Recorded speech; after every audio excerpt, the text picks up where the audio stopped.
With the Butt Kicker Gamer 2, what you see and what you hear is what you feel. Butt Kicker. The future is feeling.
From the land of the rising sun to the Sunshine State, tonight's PRL action is across the world and sure to be electric. For the LMP3 and GT4 series, it's a trip to Fuji, where the massive straightaway will no doubt aid in the draft, but the twisting back half of the track will lead to some headaches in terms of traffic. Then next up, it'll be the GTPs and LMP2s on a trip to the storied bumps of Sebring, where overtakes will be aplenty, but danger lurks at every change and crevasse in the tarmac. Hello everyone and welcome to the Precision Racing League's Monday Night Series, brought to you here live on RaceSpotTV. My name is DJ Clark, joined in the booth by Reese Gardner with Dustin Olis pressing the buttons behind the scenes. And for the first up is that Fuji International Circuit, which rose to fame in the Hunt Lauda Showdown of 1976, Reese, but it has captured the attention and captured the fascination of drivers to this day, and tonight it's going to be another great performance. Absolutely. This is an FIA Grade 1 circuit at the base of Mount Fuji. Originally opened in the 1960s, but reopened in 2005 with its current layout. It's a lot twistier, especially in the final sector, than it used to be. Should result in some interesting passes when the LMP3s come to lap the GT4s. Yeah, it certainly should. But before we get into that action, qualifying is underway. Let's take a look at the schedule. We've really been all over, from the Circuit de la Sarthe to Indianapolis, Phillip Island, and now we find ourselves here in round 7 at Fuji. Next 3 ones, though, they're going to be a little bit twistier and a little bit more interesting. Donington Park, Zandvoort, and Interlagos, Reese. It's 3 that I have to say are very interesting choices to end our season. Yeah, and we've said it a couple of times already. Donington Park in particular is going to be a difficult one because they're running the national layout. Very short and sharp racing there, but it's a good trifecta of tracks to end out the season after we're done here at Fuji. Yeah, it certainly is. Let's also go ahead and take a look at the championship order, because at round 7, you can imagine things are starting to get a little bit decided. In the LMP3 standing, Sean Campbell leads the way, as you would expect him to do, but Adam Brockway and Alec Bergstrom are hot on his heels, and a bad day here from Campbell could spell disaster in that championship. It's a tight battle starting to develop for P4, with Jason Drescher and Corey Precker only separated by a point. And about 4 points back from them, it's Joey Morissette, Wesley Griffith, Michael Kulaga closing in as well. Ian Starker and Sean Mulholland, well, they're tied, as you can see there, for 9th and 10th. We move on over into the GT4 standings as well. For the team standings in the LMP3, and it's Maradness M Squad Ginger Liveries up at the top by about 100 points. They pretty much hold the way over YS Motorsports. Throttle Thursdays holds in with 391 points. Then it's Grant Racing, and they round out your top 4, separating themselves nicely from the rest of the field. Marshmallow Racing holds on to 5th place with Maradness M Squad Oceana Coffee, about 30 points behind them, but they find themselves in a very close battle with Vulture Motorsports. MRT finds themselves in 8th place on a little bit of an island unto themselves, with Olympus Racing and the Wrong Stuff rounding out the championship. And then we'll move on over to those GT4 standings. Alexis Moisan leading the way by just a few points, though, over the wild man himself, Graham Wildman, holding off there. Then it's going to be Joaquin Mello holding on to third place. Really, any of these top 4, top 5 in theoretical chances for the championship here at this point, with Gerard Farewell and Michael Pavolano not too far out as well. Thomas Dunn holds on only a point back of Pavolano. Then it's Andrew Sharp, Max Stevenson, and Nathan Jennings to round out your top 10. We also have the team standings in the GT4 category. Scuderia Burb Twin Turn Racing leads the way, and they've got a pretty healthy lead over Sart Sim Racing. Then it's Blue Chip Racing behind them. Soy Boys holding on to a very, very close battle with Blue Chip. And then it's Big Fast Racing down in 5th place. They're kind of in an island unto themselves as well. Road ATL Racing in a close battle with Team Hypersport Racing. YS Simsport in 8th place, and 9th place is Gorman Motorsports. Some very close battles there, Reese. Yeah, absolutely. It's going to be a very fun night of racing, and we'll see how much those standings are jostled about by the end of this night. Certainly looking for the battle between Alexis Moisan and Graham Wildman in GT4. That is for some fantastic battling to come. Yeah, it certainly is. But before we get to the qualifying action, we've got a little bit more business to take care of, and that is our sponsors for the night. First and foremost, Advanced Sim Racing. Owned and operated by passionate sim racers, Advanced Sim Racing designs and builds the sturdiest and most durable aluminum profile racing simulation cockpits available in the market today. All PRL members also get a 5% discount code on ASR products using the Precision5 coupon code. We'd also like to thank RaceSpots Sim Racing.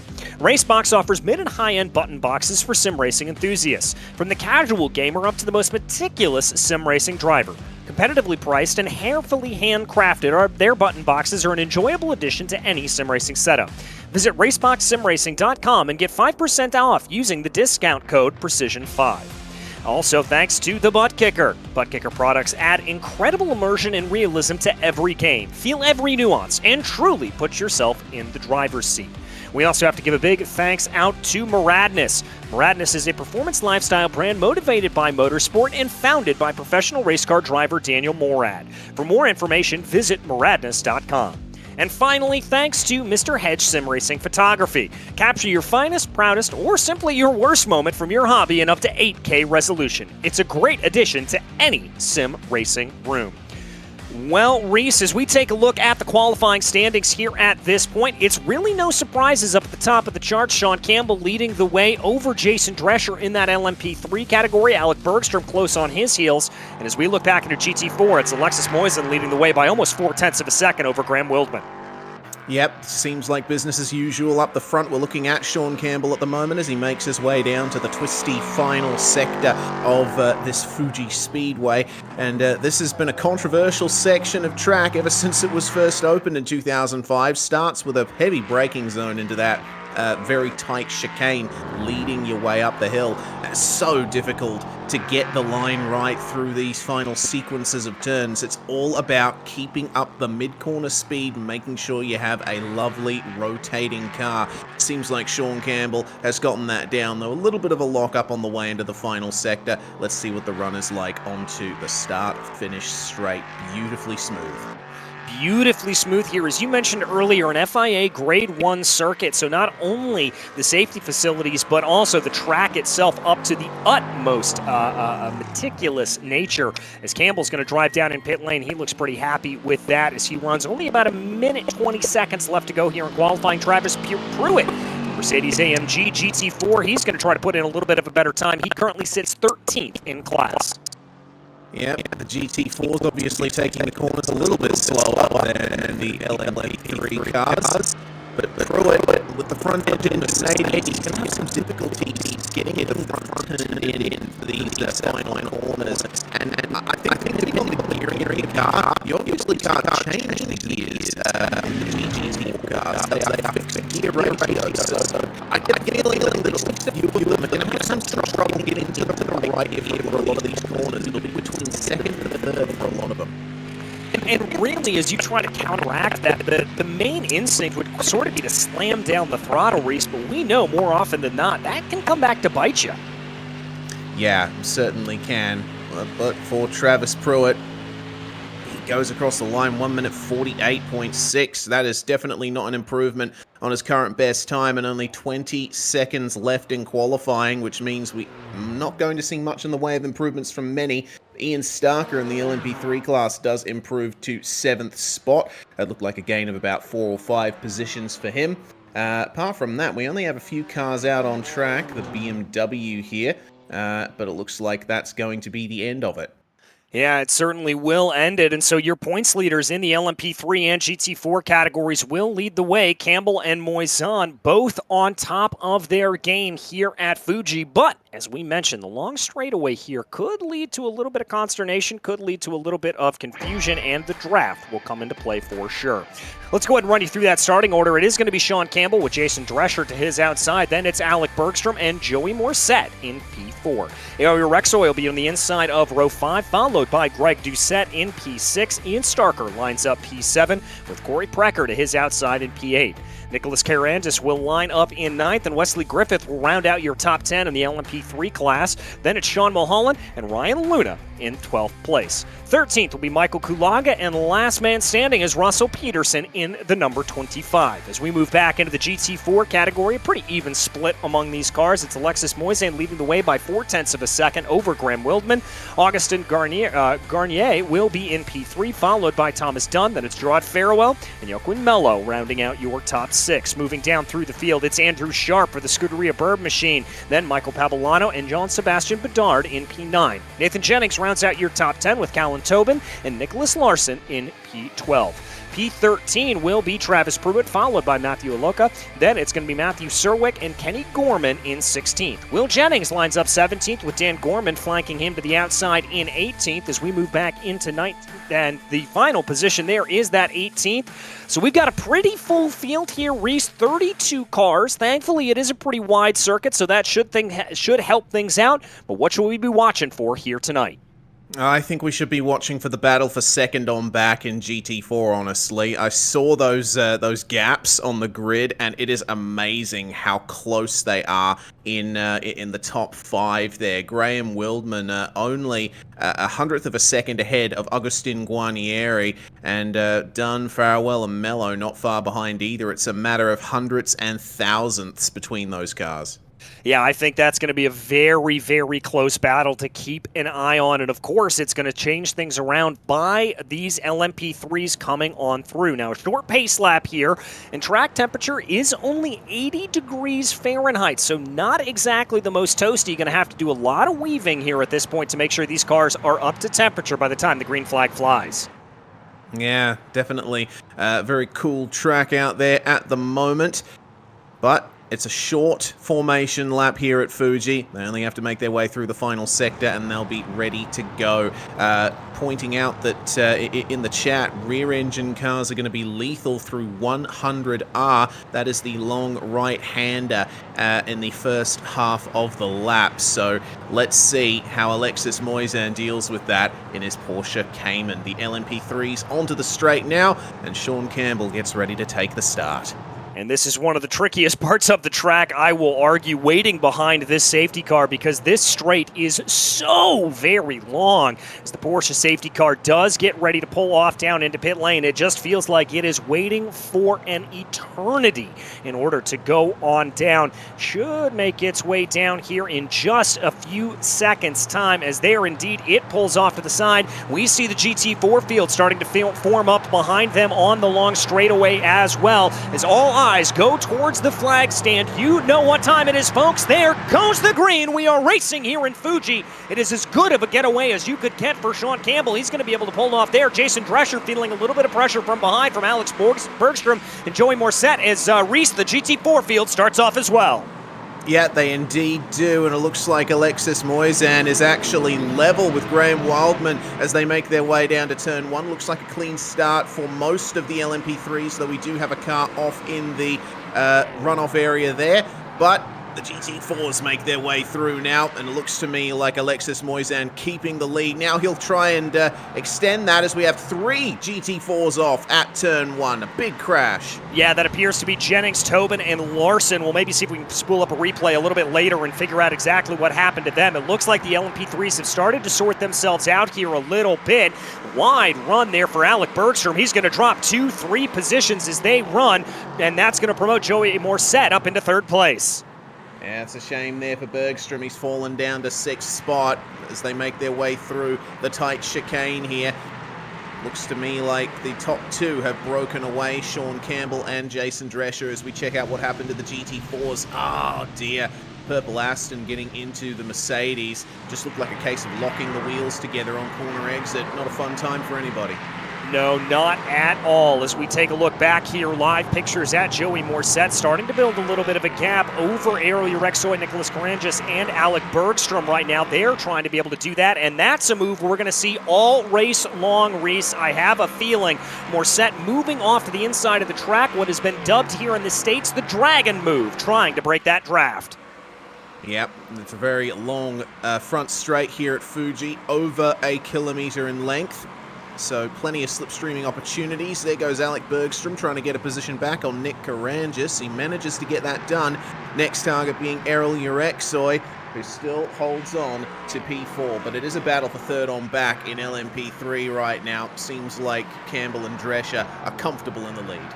Yeah, they very much are. And the other thing that we're going to have to keep in mind around here, down this long straightaway and through that, as we take a look farther back in the field, that's Andrew Sharp and Jean Bedard as they try to duke things out a little bit. Porsche versus Mercedes coming down in. And this is where you talked about the lethality of those rear-engine cars coming down into 100R. Yep, going through turn 3, and Bedard, he's looking very oversteery. Oh, dearing me, that is a Mercedes off Pabiano. Michael Pabiano, what on earth happened to him? Looked like he might have hit the curb wrong. Maybe hit the curb wrong, but the YS SimSport driver in a load of trouble here early on. Was in trying to streak away at the front. Let's take a look here, maybe farther back at the replay to figure out what happened. Caught a little bit there as they go. This is the replay. Oh, Reese, yeah. you called it to perfection. Yeah, the exit curb is a bit brutal there at that corner. So, you know, if you hit it wrong, even if you get a little bit of a slide on the exit, the curb can exacerbate that and just send you spearing off into the barriers. Even tarmac runoff won't save you there. No, it certainly won't. Battle up for, this is 4th place in the LMP3 category. Alec Bergstrom trying to get around Ariel Urexoy here. Bergstrom back into a decent position of where we would kind of think he would sort himself out to. Remember, he qualified 3rd place and had that mistake on the opening lap, which saw him drop farther back through the field. Yeah, and he's absolutely maximizing every corner exit, especially at turn 1. He actually went beyond the track limits. That ruined his run and gave Ariel Urexoy another chance at getting back past, but managed to recover coming into this 100R corner. Beautiful sweeping turn, this one. Really love watching cars go through it. We do have one LMP3 who fell back at the start and is making their way up through the GT4 field. Ian Starker in the number 20.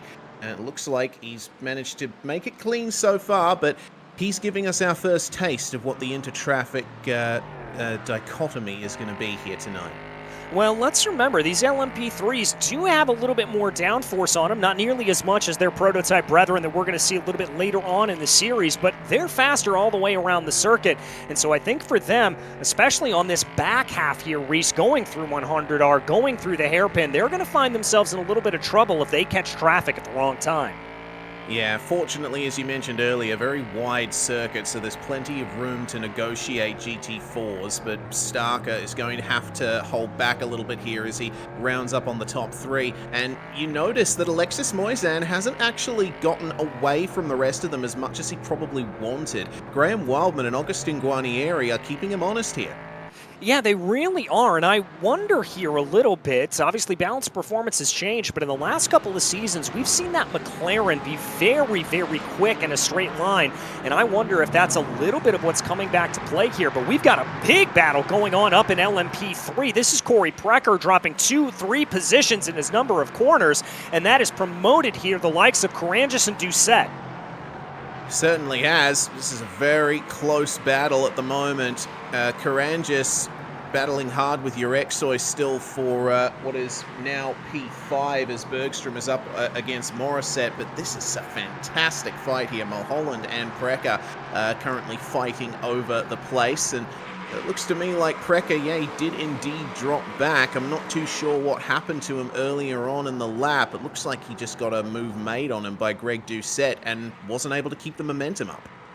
Little bit of brake smoke there coming down into the Dunlop corner. Not entirely surprising. A very tricky corner to get as, oh, that was a little bit of a move from Corey Precker down to the inside of Sean Mulholland, taking the opportunity down in through 13 and 14.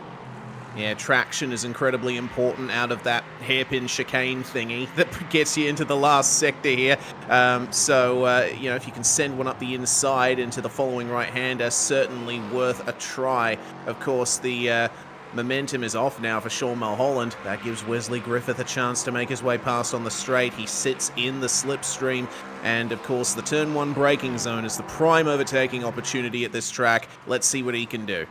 All right, here comes Wesley Griffith. He's going to be down to the inside right now. He's going to go for the look on the back there of Mulholland, but just not able to get the binders done, and Mulholland shutting the door, and that's allowing for Michael Kulaga here in the number 82 machine to close in on the back, so we may have a little bit of a four-car battle before everything is said and done.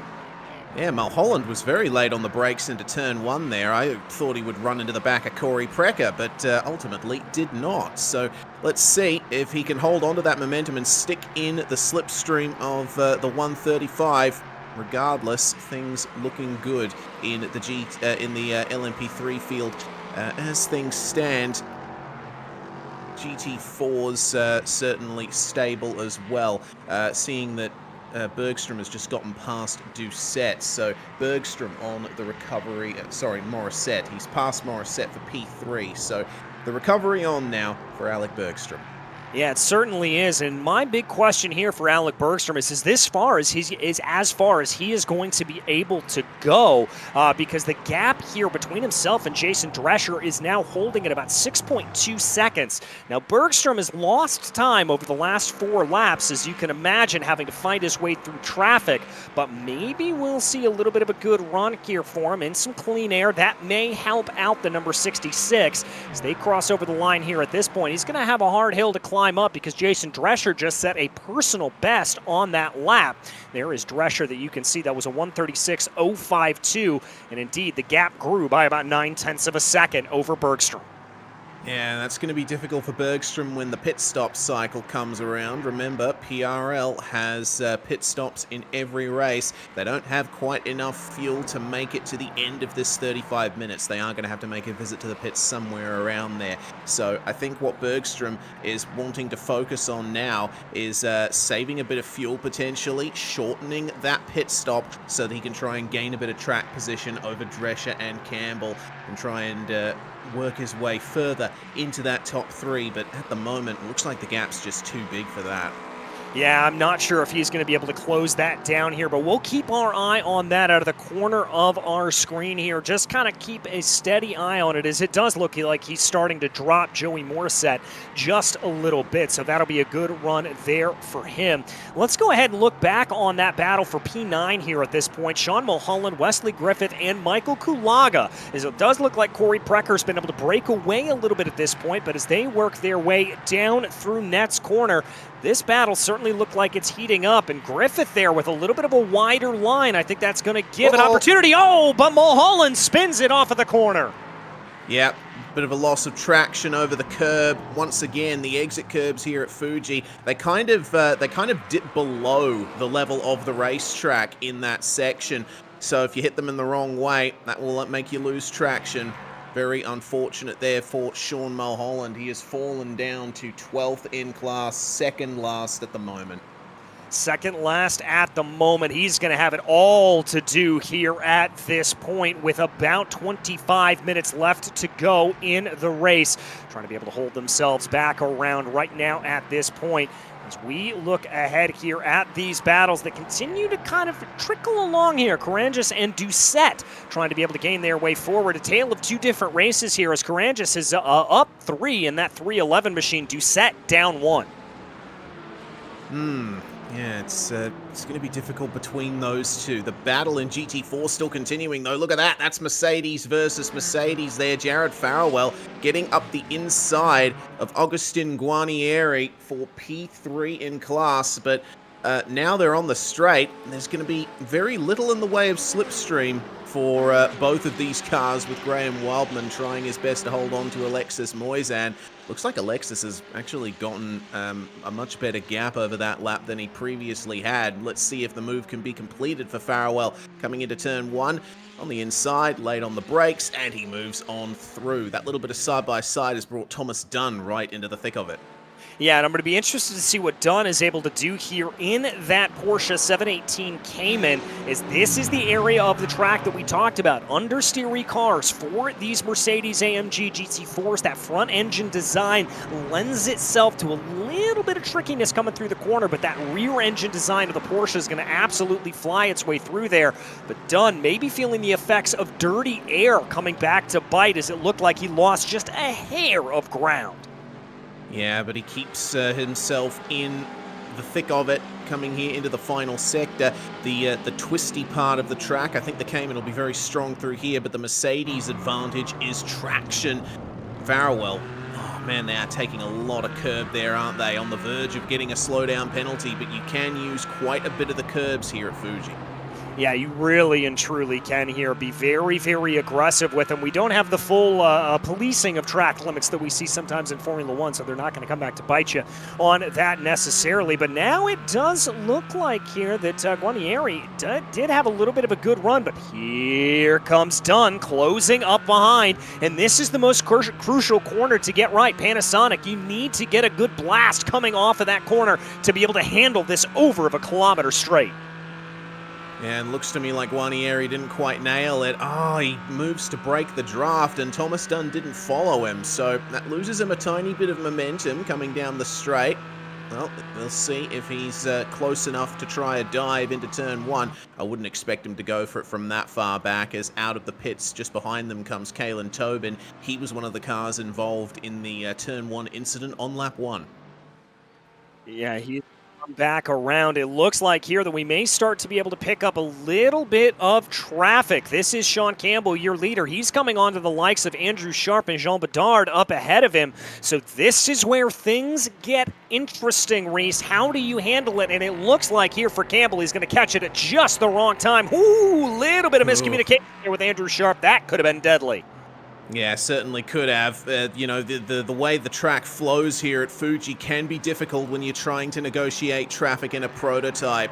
You know, the GTs have to use the full width of the track at every opportunity. So, you know, whether or not they're going to leave the space for you on the inside or the outside is something that you have to make a split-second decision on. But for the moment, it looks like Sean Campbell has worked it out nicely and will be making his way through without much fuss. Yeah, he's able to do it here at this point, and now as they lead their way into Net's corner, may have a little bit of agita coming up against Mello, but he's going to be able to get around the outside. No, he's not! Contact, and the leader is spun around! Oh, no! Sean Campbell off in the gravel trap, and the Mercedes stopped off the racing line too. Looks like Mello's going to be able to get back going with a bit of space. But, man, that is really unfortunate there for Sean Campbell. That is a rare, difficult incident for our LMP3 Championship leader, Drescher, now leading the way in the top class. Drescher will lead the way, but only by about a second here, as Campbell's going to have to try to fight and scrap his way forward. We'll bring you back to that in a little bit of time, because we've got another great battle here as Wildman is now finding himself under pressure. Farrell, Guarnieri, and Dunn all over each other here in the battle for third. Yeah, this is fantastic. Farrell putting on that fantastic move on Guarnieri a lap or two earlier, but it looks like Guarnieri hasn't let him get away. This is a fantastic fight as we check out what happened here to Sean Campbell, and oh man, tried to go around the outside coming into the left-hand. Unfortunately, as I mentioned, the GTs have to use the full width of the track there. The space was not coming to him. No, it certainly wasn't coming to him, and I think just a little bit of miscommunication and maybe a recognition there of the fact that you need to be able to have a little bit of that understeer in the Mercedes-AMG GT4 that came back to bite. Speaking of those Mercedes, though, we watched two of them right here on the hands of Farewell and Carnieri as they close on in and try to be able to get their way forward as the leaders pick their way through traffic. There goes Drescher on Guarnieri. There goes Sean Campbell on Thomas Dunn. Campbell hasn't lost much time there. He could potentially get the lead back sooner than we think. Yeah, he certainly could. He's all up behind Drescher here. The gap's come down by about 0.4 of a second on this lap alone. Takes a very late apex there coming through Panasonic corner and now gets on the loud pedal as he is going to pass P3 and 2 in that GT4 category. Campbell going to tuck up behind in the draft here in that LMP3. Let's see if he's able to get the overspeed as they fly across the start-finish line right now. Let's see if Campbell's going to be brave enough to make this work. Thinks about it, but backs off here, Reese. You know what? I get the feeling he might be actually saving a tiny bit of fuel there. Could potentially shorten his pit stop by a couple of tenths, and that might be able to secure him the lead once he gets it.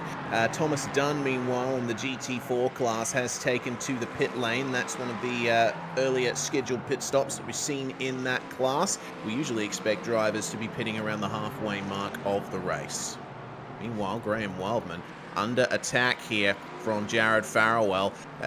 Looks like the LMP3 leaders making their way through has compressed up this battle. Yeah, it certainly has, and normally when we talk about it there as Wildman goes a little bit wide, and that's going to open up the door for the number 65, but before you can even think about it, Graham shuts the door on the Mercedes-AMG, and that's going to keep him at bay for now, but he's going to come back up to the inside. Here they go, down into Dunlop corner. This does switch back, but Wildman doesn't have it and move Gerard Farewell up into P2. Lovely move there from Farewell. He has certainly had a fantastic race so far. He's taken advantage of the ebb and flow of the traffic to get that done. Beautiful. Absolutely beautiful stuff there for him to be able to do that as more of these LMP3 leaders continue to pick their way on through. And Reese, we often talk about the traffic for these faster classes. Ooh, has that got a little bit hairy as we've got a little bit of a battle farther back in the LMP3 field. Wesley Griffith, Michael Kulaga, and Ryan Luna. Yep, they are working themselves nicely through the GT4 traffic at the moment, and off screen I'm seeing a trade back for position for the lead of LMP3. It looks to me like Drescher has finally given up the position to Sean Campbell there. It was a beautiful switchback move out of the hairpin that got them done there as they came up on Matthew Cherwick in the Porsche. More pit stops for Guarnieri and Farewell this time. It looks like they're going to be followed in by Andrew Sharp and Joaquin Mello. So the podium battle in GT4 is now being affected by the pit cycle. Yeah, it certainly is, and I think for some of these drivers, they may have wished that they could have come in a little bit earlier, avoided some of the traffic, but that clearly did not take place. And now, as we focus back in on this battle for the lead, great braking there for Jason Drescher, closing that gap up to Sean Campbell. I've got to think here, the only answer that Drescher can really give here at this point with the speed that we know Sean Campbell has is to maybe try to dive down into pit lane and see if he can go a little bit off cycle. Yeah, feels like the only opportunity Drescher's going to have to try and fight with Sean Campbell for the lead of this race, because Campbell has been the pace setter all season in the LMP3 class. Nice exit from the final corner. Let's see if either of them decides to make the move towards the pit lane. It's a bit of an early pit entry here at Fuji, and you'd have to be on the right side of that white line, on the right-hand side. It looks like neither of them going for it, but the slipstream is on now for Drescher. Will he go for the move coming into turn one? Will he make life difficult for Sean Campbell? Just gets up to his rear diffuser by the time they get into the braking zone. And, oh, Campbell running a little bit wide. Interesting there. And that's going to open up the door for Drescher should he want to go on it. But as soon as I say it, Campbell shuts the door back on him. So opportunity lost there for Jason Drescher. But he is going to try to keep it up. Meanwhile, back in the GT4 field, our leader, Alexis Moisan, has come down into pit lane. So that really only leaves about 5 drivers here at this point. Wildman, Aloka, Bedard, Pruitt, and Jennings, who have yet to make a pit stop in GT4. Yeah, so Wildman going long, it seems, and we'll see if that works out for him. A little bit of time spent just lapping by himself. Moisen's pit stop is complete, and while these two battle, let's compare pit stop times for a couple of seconds. It looks like Moisen, 14.9 seconds. The quickest pit stop in GT4 so far looks to be about 11.9 seconds from Nicholas Larson, and that was done 4 laps ago. So expect pit stops to be around the 15-second mark for the McLaren of Graham Wildman. We'll see how that affects where he comes out. Yeah, we'll have to see exactly where it is going to. And based on the fact that we saw this LMP3 field get their way on through, I would have to imagine that we will see the LMP3 field have to work their way through the GT4s one more time before everything is said and done. Keeping our eyes focused on the battle for the lead, Sean Campbell leading the way here, but Drescher holding in behind here at this point. Keeping an eye on Jason Drescher here as he chases down Sean Campbell. That's the view in the real world. Look at that ultra-wide. That is a lovely setup that Jason Drescher has. He's got all of the bits and bobs at his disposal, but you can see how hard he's concentrating here as they have yet another Porsche to work their way through. That is Nicholas Larson, who, as I mentioned, has the quickest pit stop so far in the GT4 class. Looks to me like, despite all of the goings-on, Sean Campbell once again back on the pace and extending his lead. Yeah, extending his lead here. I think that little bit of traffic played into Campbell's hands as he was able to grow the gap by about 4 or 5 tenths of a second. Also want to give a nice little sponsor plug. I do believe those are some Maradness gloves for Jason Drescher. So thanks for repping one of the season sponsors there, Jason. It was good to see. As you can see just how much he's really having to work and using that ultra-wide, looking through the corners here at this point. Very, very good to be able to get that view. Massive, massive thank you to our director and producer, Dustin, for giving us that angle. More pit stops coming in the GT4 class. Aloka, Bedard, and Jennings all coming in and out. Yeah, it looks to me like that just leaves Graham Wildman as the sole car in GT4 yet to take a pit stop. I'm interested to see how this strategy is going to work out for Graham. He's certainly gone off from everyone else as Sean Campbell goes for the fastest lap there, 135.3. That is miles faster than anyone else has been able to do in the LMP3 class. Will Wildman get into the pits on this lap? That fuel tank won't last forever. No, it certainly won't, and I've got to imagine, based off of what we've seen from the GT4 category, that we will see this McLaren driver come down into pit lane. Indeed, he starts to fade over to driver's right, bringing that car down into pit lane. It's not the easiest of entries. You've really got to kind of flick the car through this chicane. You can lose a lot of speed there. Make a big mistake as you do it, but no problems then for Graham the man as he comes down on in, and that is going to be the final pit stop here in the GT4 class. All right, let's see where he comes out as Moisen, our leader, making his way through the final sector, getting a little bit leery with track limits. You've got to be careful of those yellow speed bumps around here. They are very rough on the suspension. Hit them the wrong way and you'll undoubtedly spin.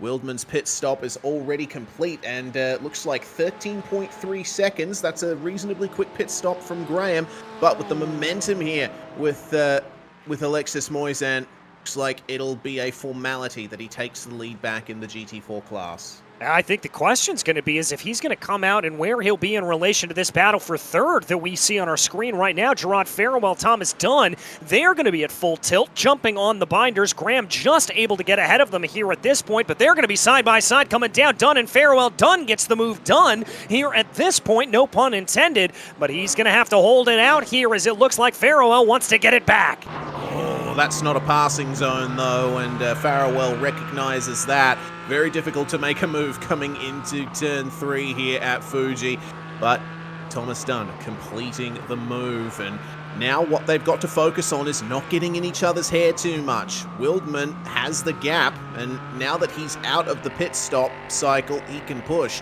So let's see if that battle will compress. Meanwhile, LMP3 battle coming into the first turn here. Greg Doucette making his way past Wesley Griffith. Those guys continuing to fight over 8th and 9th in class at the moment. The only LMP3 pit stop we've seen so far is Sean Mulholland. He pitted less than a lap ago. Again, that was about 8.5 seconds there for him, so we're going to have to see where the rest of this LMP3 field will shake themselves out. I've got to imagine here, getting down into the single-digit minutes left to go, Reese, that we're going to see these LMP3s come in together, and if history has proven anything to us, I've got to imagine it's going to be a flurry, probably everybody coming down at once. Ooh, looks like a Porsche off there. That's Bedard, who's unfortunately had a little off in the final sector. Was that contact? No, actually, he lost it by himself over the inside curb, and the right-hander going up the hill. So that's lost him a position or two. Now he's up against Joaquin Melo, as Alec Bergstrom is the first of our LMP3 front runners to come into the lane.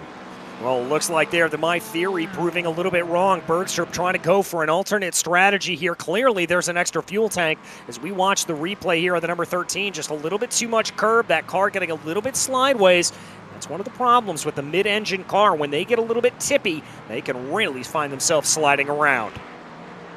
Yeah, meanwhile, the leaders are back together. Traffic has compressed Sean Campbell and Jason Drescher. Seems like... though, now that they've gotten a little bit more clear air, the advantage might come back to Campbell. But it's always interesting seeing how traffic affects a battle in a series like this. Look at Drescher. He's right all over the back of Sean Campbell coming into the final sector. But I think Campbell's just focusing on his exits here. That's the key at Fuji, especially out of the last corner. Yeah, very, very much so. As you come through Panasonic, that is where you have got to be very, very precise on getting that throttle down. If you get even the merest blip of oversteer that you have to lift, that is going to cost you down this very long front straightaway. We look out the back here as that is going to be Campbell listing over to the right. I think pit stops are incoming, and indeed, that's going to be Campbell and Drescher both diving down. Yeah, all right, let's see how much time is made up by Drescher in the pit cycle. He looked very aggressive on pit entry. Are they going to be followed in by P3 Joey Morissette? Certainly, and it looks like El Urexoy is going for the same move there. I think we're going to see the whole LMP3 field come in on this lap.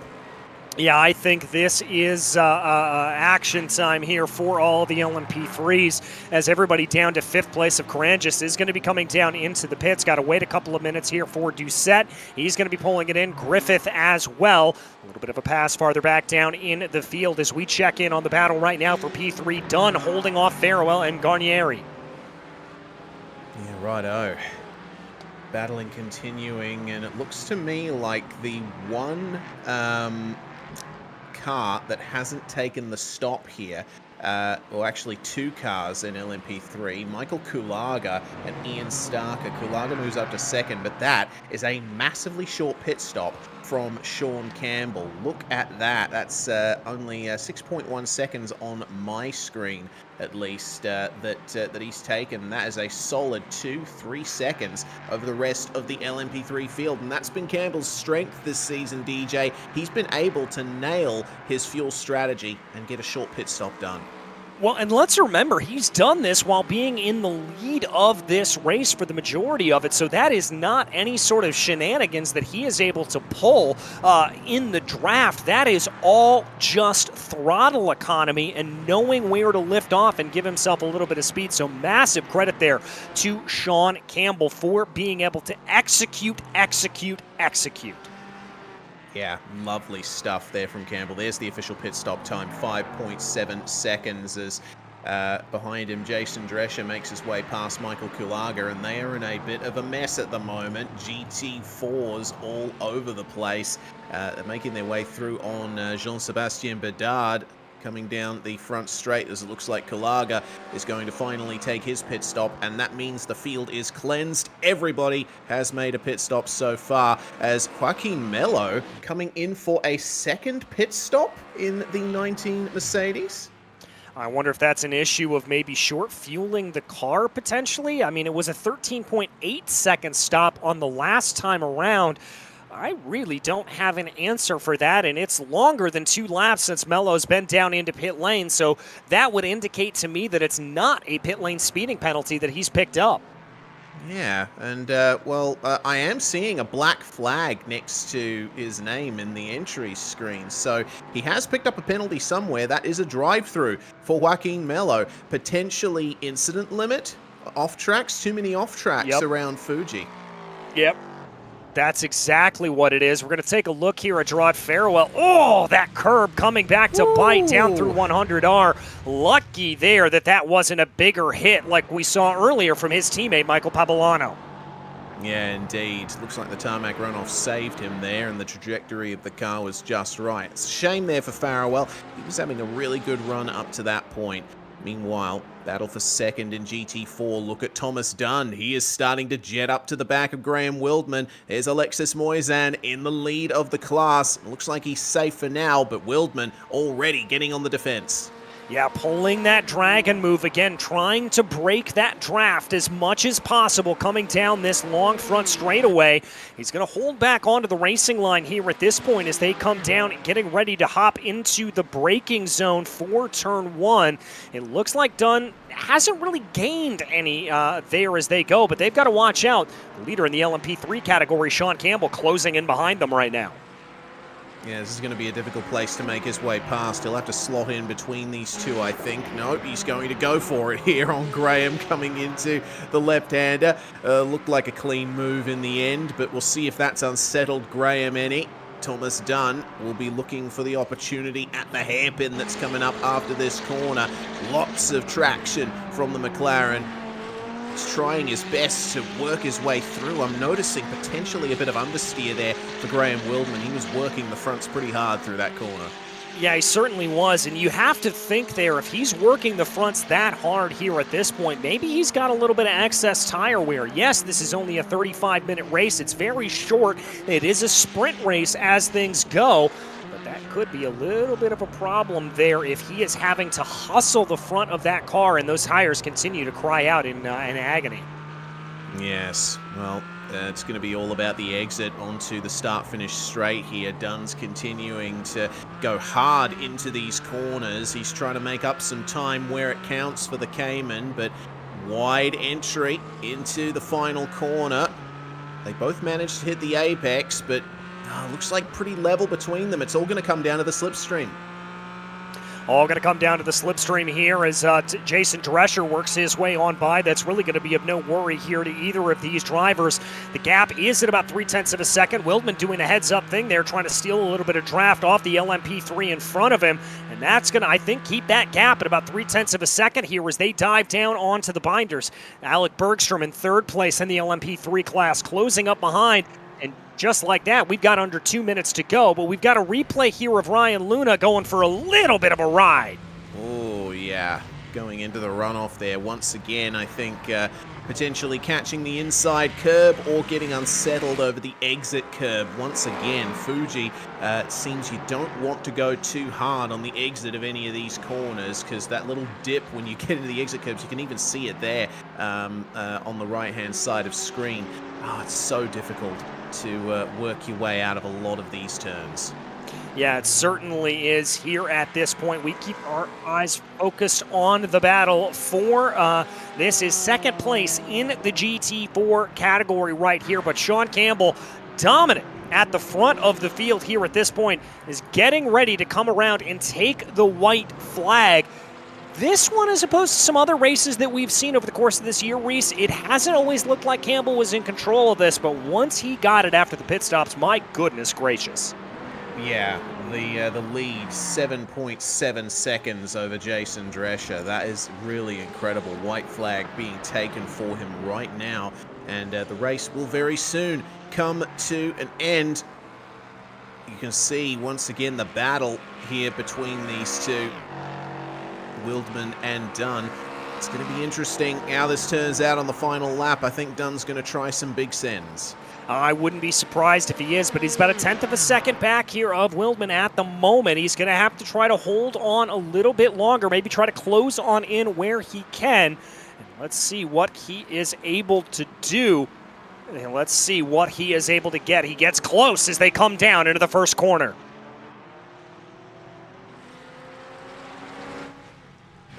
Replay of Corey Precker here in the middle of GT traffic, and oh dear, I think that was Bedard that made contact with him and spun him around coming out of the corner. Very close quarters in slow sections of the track.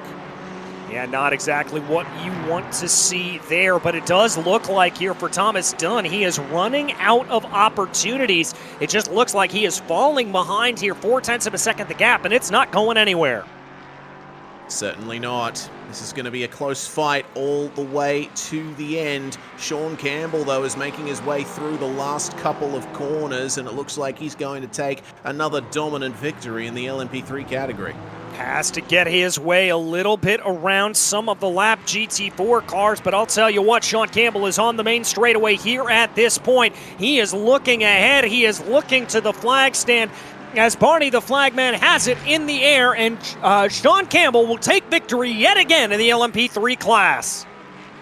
Beautiful drive once again from Sean Campbell. It's still not over for the battle for second in GT4, though. It's all going to come down to the traction between Thomas Dunn and Graham Wildman, as Alexis Moisan is going to take victory out ahead. That is another win on the board for Alexis, and it looks like Graham is going to hold off Thomas for the second spot on the podium.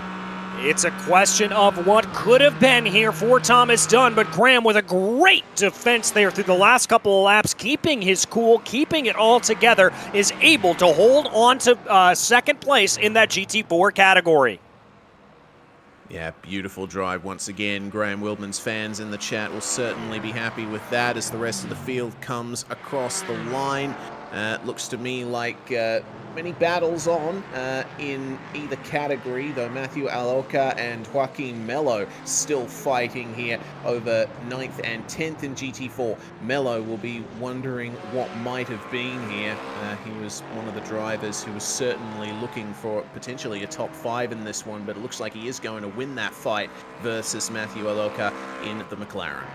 Yeah, just a nice little crossover maneuver coming through Panasonic corner allows him to get up into the front as we just wait here for Travis Pruitt, the last of our drivers, to cross over the line. And what certainly was a bit of an eventful race, it has to be said. Pruitt crosses over the line here at this point, and I do believe that will be able to bring us into our final finishing order here from Fuji Speedway. Sean Campbell takes victory by a whopping 7 seconds over Jason Drescher. Alec Bergstrom will round out your podium.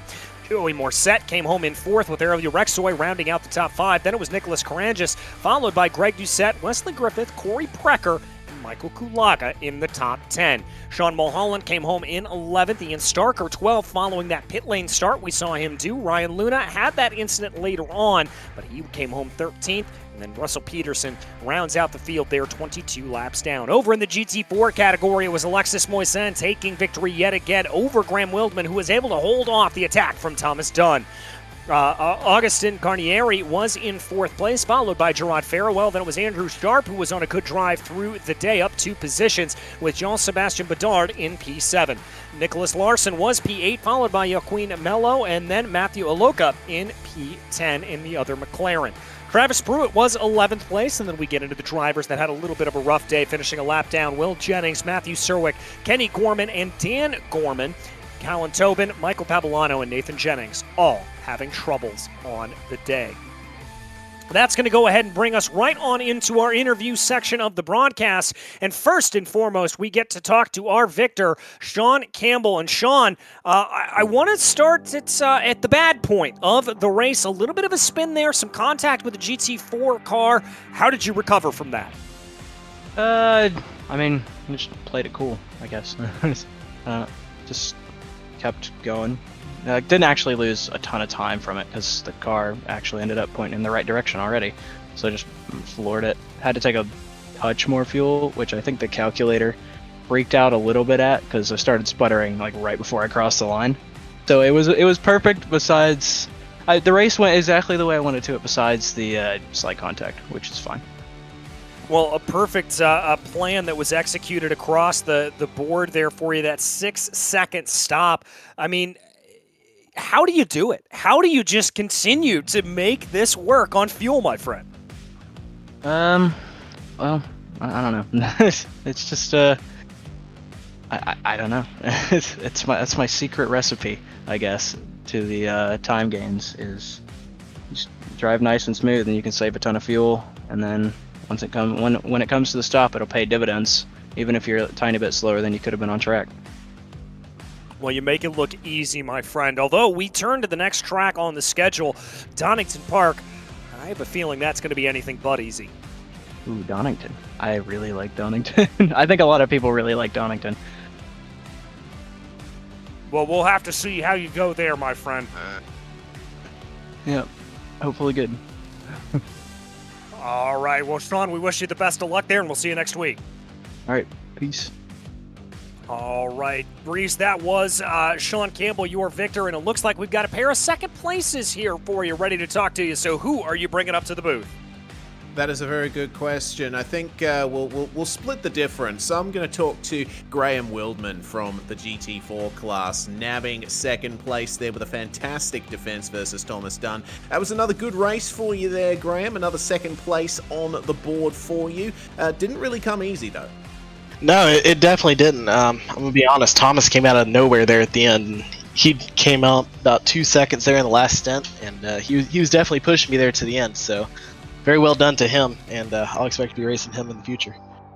Yeah, certainly. How was the traffic for you? It was obviously a little bit easier to deal with in the first half of the track, but I noticed a few very close runnings through the twisty final sector.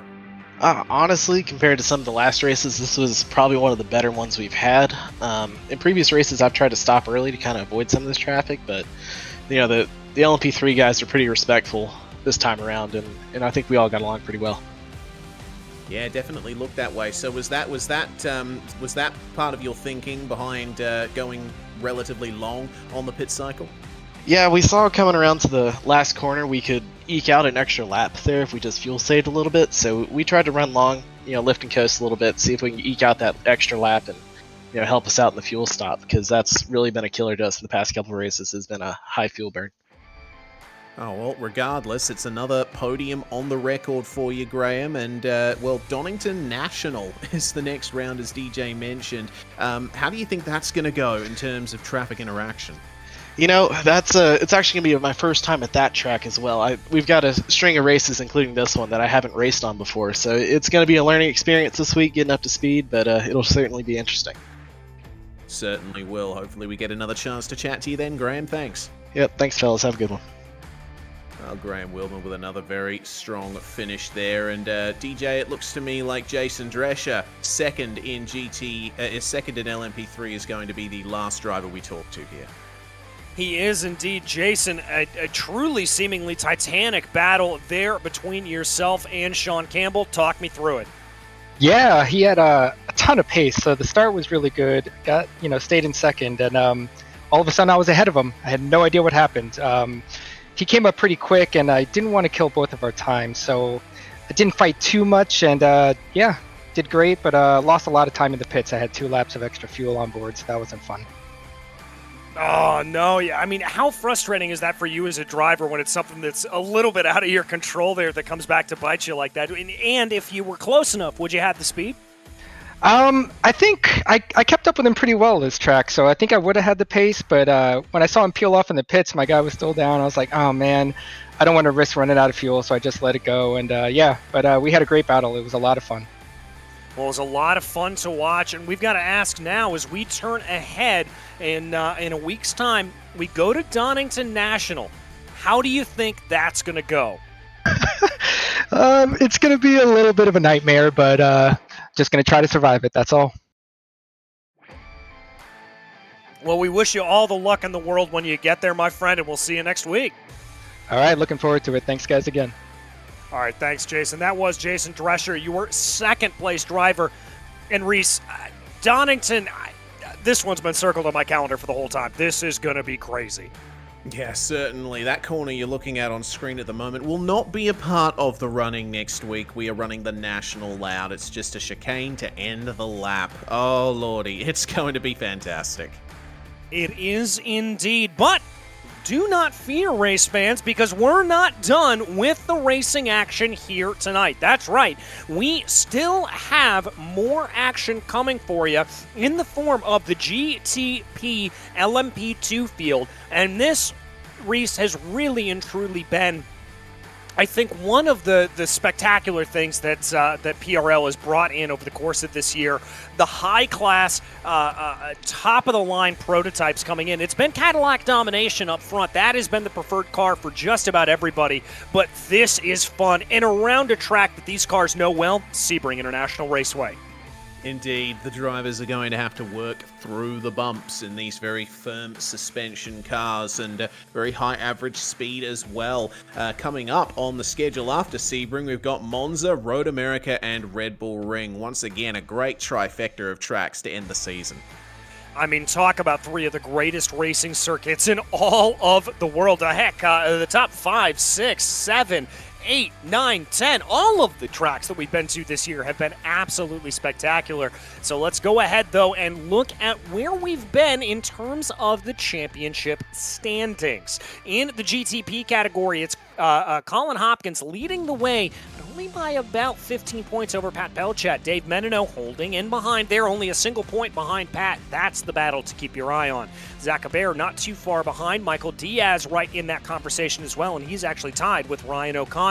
Mac Miller in position as well with Anthony Dring, Robert Ridgway, and Jeff Evans rounding out your very, very closely compacted top 10 in the GTP category. As we move on over to the team standings, well, up at the top, it's just as close, with Precision Racing Esports Elite holding only a 7-point lead over SRTE Black.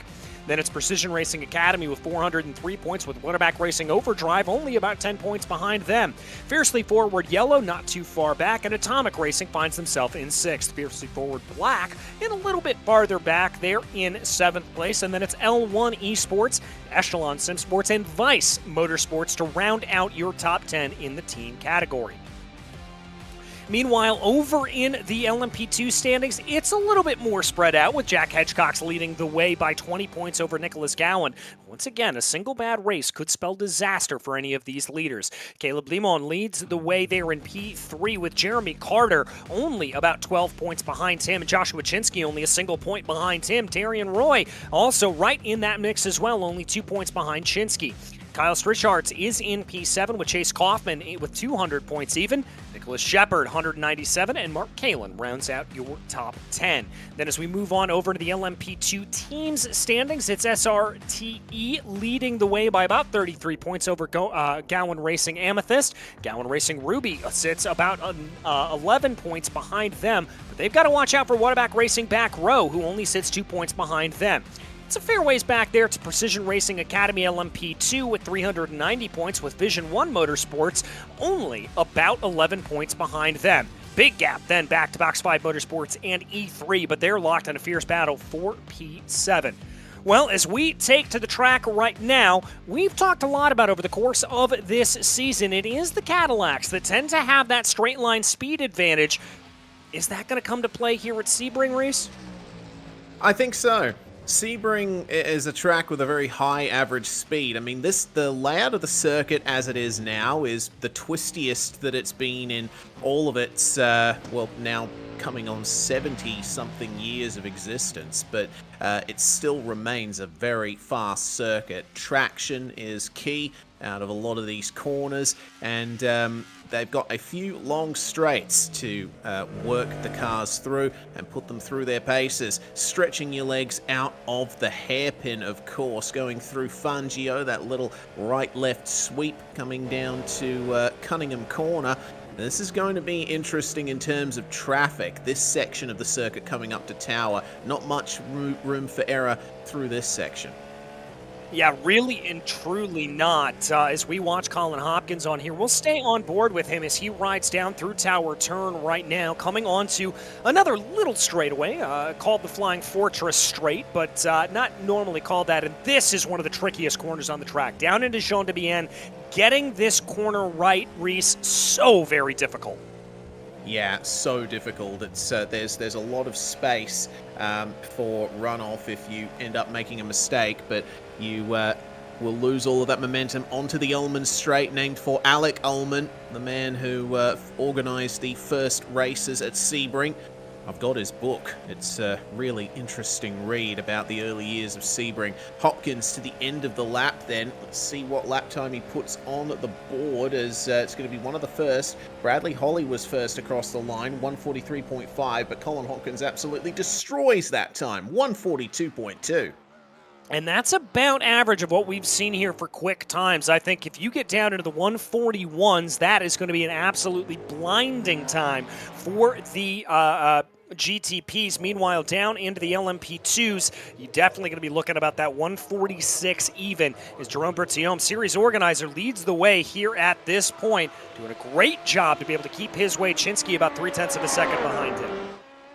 Aiden Young setting a very fast time in car 427. He's now down into 42 zeros. That's going to be interesting. Daniel Harris to second place in GTP2, as we keep an eye on Mark Kalin, who I'm very familiar with from his runnings in the PRL NASCAR Truck Series a couple of years ago. Still getting used to seeing a few of these drivers in prototypes rather than big boxy NASCAR trucks. Bradley Holly being another one of them. More times getting onto the board here as we see Mark Kalin work his way through the back half of the lap. Yeah, and as you said, this is not only a tricky part of the track when you're dealing with traffic, but I'll also make the argument that it can be a little bit difficult to kind of figure out your way around here. Even if you know this circuit like the back of your hand, it is very, very tricky to get right. And because this circuit is so flat, we are in the middle of Florida here at the Sebring International Raceway, that you can kind of lose a little bit of where you're going on this section of the track. Yeah, and considering the level of darkness that's coming on here, the drivers may have a little bit of extra difficulty finding their way around. Colin Hopkins retakes overall pole position, moves into the pit lane. Rafael Russo putting a fantastic time to go for second spot. It is morning conditions here, so I think the track will get brighter as the race goes on. But yeah, this being a former airfield, it's certainly going to be difficult to find your way around with not many landscape markers to point your way around here. No, certainly not. And you brought up a great point. It is early morning, just past 7:40 virtual standard time. And I think one of the things that these drivers are really going to have to watch out for, especially on the opening laps, are cold tires and cold brakes. We talked a little bit about that when we were at Fuji, but right now for these drivers, you have got to be absolutely perfect when you come around here on the opening laps. Otherwise, you're going to find yourself in a world of trouble. Very easy to lose grip around this circuit, because we have to remember this is a circuit with multiple different types of surface. Yes. It's concrete, it's asphalt, and so where the grip may be at one part of the track on one corner, it's not going to be at another. Yeah, and it's a very patchy track surface as well. The bumps at Sebring are so integral to the character of the circuit that they actually leave the track bumpy on purpose. They only resurface it in sections and only when it absolutely needs it. I mean, you can see it in the tarmac. There's strips of infill, asphalt, bitumen in the middle of the circuit, and plenty of concrete besides as well. As wow, look at that gap. Dave Menino only 3 thousandths behind Colin Hopkins for overall pole position. This is going to be a competitive night. Well, and look at the gap here up in the top four. It's only separated by a 1/10 of a second between Hopkins and O'Connor. This is going to be ridiculously close here, I think. Zach Hebert making his way out of the final corner. Let's see if he can do anything to match that. Looks like it's going to be a lap time in the 142s, and it's not going to be an improvement for him, unfortunately. Man, yeah, that top three, fantastic in GTP. It looks pretty it looks pretty close in LMP2 as well. Jack Hedgecock's now on pole position, only a bit less than a tenth ahead of Jerome Berthiaume. Blake Ziti is going to try and improve on his place. He's currently down in 7th in class, 147.0 is the time. All he needs to do is make up a 10th and that'll be a position. Michael Diaz, meanwhile, improving to 5th spot in GTP with another fantastic time. Next driver into the 141 bracket. Yeah, down into that 141s. We said that was going to be the key here, and that's certainly what it looks like here at this point. We ride on board with Blake Ziti as he works his way around through the back half of this track, down through Cunningham right now, into Collier Curve. Always wants to catch you out a little bit, that corner. You always think you need to lift off there on these prototypes, and you certainly don't need to. And I'll tell you what, Ziti putting a great line there to get everything together. Yeah, Tower Turn is one of those corners where you can do multiple lines through, and it's very difficult to pick the apex, so hopefully he's been able to maintain some pace coming into Gendebien and Le Mans corners, running all the way out beyond the white lines there to extend the entry onto the Ullman Straight, get on the power as much as possible. You are allowed to use that section of track. It looks like a beautiful run down the Ullman Straight. Now time for Sunset Bend. Obviously it's not evening conditions, so there's no sign of sunset there. Very bumpy through that corner, particularly in the middle. Ziti, he gets a little bit of oversteer on the way through that corner. Unfortunately, not going to work out for him. No, not going to work out for him there. He'll find himself about 0.6 of a second off the best. Oh, Daniel Harris with a little bit of a wide run. Yeah, he knew he kind of had a little bit of a problem there. Chucked the car around Aiden Young. Not going to be able to improve on that last lap. Let's see if Michael Diaz has got anything in the bank. That's an improvement up to 3rd place. Only 36 thousandths of a second off of your leader. That's fantastic, and right at the end of the session as well. He made that count when he needed it to. That was a great qualifying session. Can't wait to see how the race goes. Neither can I, and as I kind of alluded to in the pre-race, this is a racetrack where you can pass everywhere. We take a look at the Sebring 7 right now, and we jump onto the starting grid. In the GTP field, it's Colin Hopkins leading the way over Dave Menino, Michael Diaz, and Aiden Young. Watch those 4. It's going to be very close up at the front. They're only separated by about a 1/10 of a second. Ryan O'Connor finds himself in 5th place. Then it's Daniel Harris in P6. As we move down into P7, Rafael Russo for L1 Esports finds himself to the inside of Pat Pelchat. Then it's going to be Zach Hebert, followed by J.R. Williams. Mac Miller lines up in 11th with Bradley Holly in P12 for Whataback Racing Overdrive. Nick Silver lines up in P13 with Jeff Evans 14th, and Nicholas Schwartz rounds out your field. As we move back down into the LMP2 field, Nicholas Gallen lines up in pole position, pipping Jack Hedgecock's there. We didn't necessarily see it as they go. And then Jerome Berthiaume is in P3. Joshua Chinsky, P4.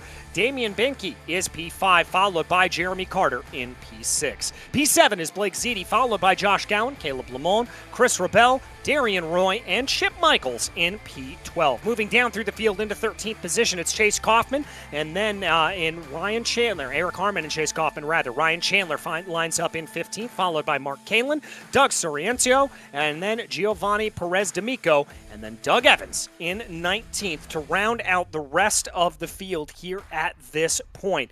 Well, that is your full starting grid. The good news here for these drivers is the fact that they have a full field ready to go and a full pace lap to get these tires up to temperature. Yeah, they're going to need it. As we saw in qualifying, track temp only 69 Fahrenheit, and it has not risen on the transition to the race. So, oh boy, it's going to be super cold out there on an already very low grip surface on the concrete around a lot of this track. They're pulling away now. I've noticed that of the field, there's one GTP, Nicholas Schwartz, that didn't set a time in qualifying. Sorrentino, Giovanni Perez D'Amico, and Doug Evans did not set qualifying times in the LMP2 field. So We don't really have a measure on what their race pace is going to be like. Hopefully they'll be able to make up a few spots. Hopefully they will as well, although I will say Soriento and Perez D'Amico don't appear to be in the session here at this point, so they're going to be a little bit farther back. Maybe a pit lane start, but I'm not seeing them set up here at this point, so that could be a little bit of a problem. Schwartz, however, in the GTP class, he is going to be out there. Yeah, it looks like Doug Evans is in the server, and he's starting alongside Mark Kalin on the very back row of this entire field, making their way through the Big Bend now. What I'm interested in observing over the first few laps is what kind of ground Daniel Harris can make up. He is, on terms of one-lap pace, one of the fastest drivers in this field. The problem is, the GTP field, I mean, you're looking at the standings, it is definitely competitive, but it's more a case of survival and consistency in that field. Harris, despite his massive pace, has had some pretty bad luck in the season so far. Yeah, certainly has, and that level of survival and consistency here at a track like Sebring is exacerbated by those bumps. I mean, when we talk about coming down through Sunset Bend here, Reese, if you are offline ever so slightly, you can pick up a bump that can send the car spinning around, not even by any fault of your own. You catch it a little bit wrong, the rear tires pop up into the area, try to apply the throttle, and it just doesn't land correctly, and you find yourself in rough standing. Yeah, exactly. So if you're going to make a pass here, you're going to have to get it done early and make sure that you're able to alter the line of your car sufficiently to avoid those bumps. Let's go down to Jean de Bien and Le Mans here, and then it's just going to be a case of going down the Ullman Straight and accelerating out of Sunset Bend. The question is, when does Colin Hopkins decide to put the power down? He'll want to go early, try and get an advantage over Menino, Diaz, Young, etc., especially considering the one-lap pace was so close in the GTP field. Yeah, I wouldn't be surprised if we see these 4 or 5 leaders here in the GTP class duke it out back and forth, forth and back, time and time again here. This could be a real scrap. And let's not forget the fact, Gowan, Hedgecox, and Britsiome all look very quick in the LMP2s. Yeah, we can't forget the LMP2s at all. Gowan versus Hedgecox, that's going to be a great matchup. And Bertiome certainly looking quick here at Sebring. Joshua Chinsky has certainly had some adventures this season, starting out of 4th. It's going to be an interesting race for him. But we are coming up to the final corner now. This is where the money is made. The gauntlet will be thrown down from here. Yes, it certainly will. As here they come, we take a live look at Barney the Flagman, as it's going to be Colin Hopkins leading the field around to green. Pace car pulls down into pit lane, as there goes the green, and we are racing here in Sebring. You called it perfectly, Reese. That is Hopkins getting on the loud pedal and getting on it early. It looks like Diaz starts to get a move to the inside. He's going to grab P2 away, and now Menino down 2 positions. Looks like the GTPs are through the first corner clearly, but they're still going to be duking it out side by side. Have a look at the LMP2 start. That's fantastic. They fanned out all the way into turn 1, and oh, here we go. The leader spins. Oh, no. That is disaster for Jerome Bertiome. He got a great run around the outside of turn 1. Unfortunately, contact in the rear sent him right around. Yeah, it certainly did, and that is going to be reviewed after race, I have to imagine, here at this point. More contact back in the LMP2 field. No. Oh, that is huge. That's a proper pile-up that's happened there, coming through Big Bend. Absolutely disastrous start for a lot of drivers here in LMP2. Chinsky is leading the way ahead of Hedgecox and Lehman. Yeah, certainly is here at this point, and that is 3 positions gained. Lehman able to gain 6 off of that restart. Gowan up 4, Rebel up 5. It's a big movement here in the LMP2 category. Meanwhile, we keep our eyes focused on the GTP class right now as Hopkins tries to hold on to that lead. Only about 0.3 of a second ahead here of Michael Diaz. Aiden Young 0.5 of a second behind. Menino again down 2.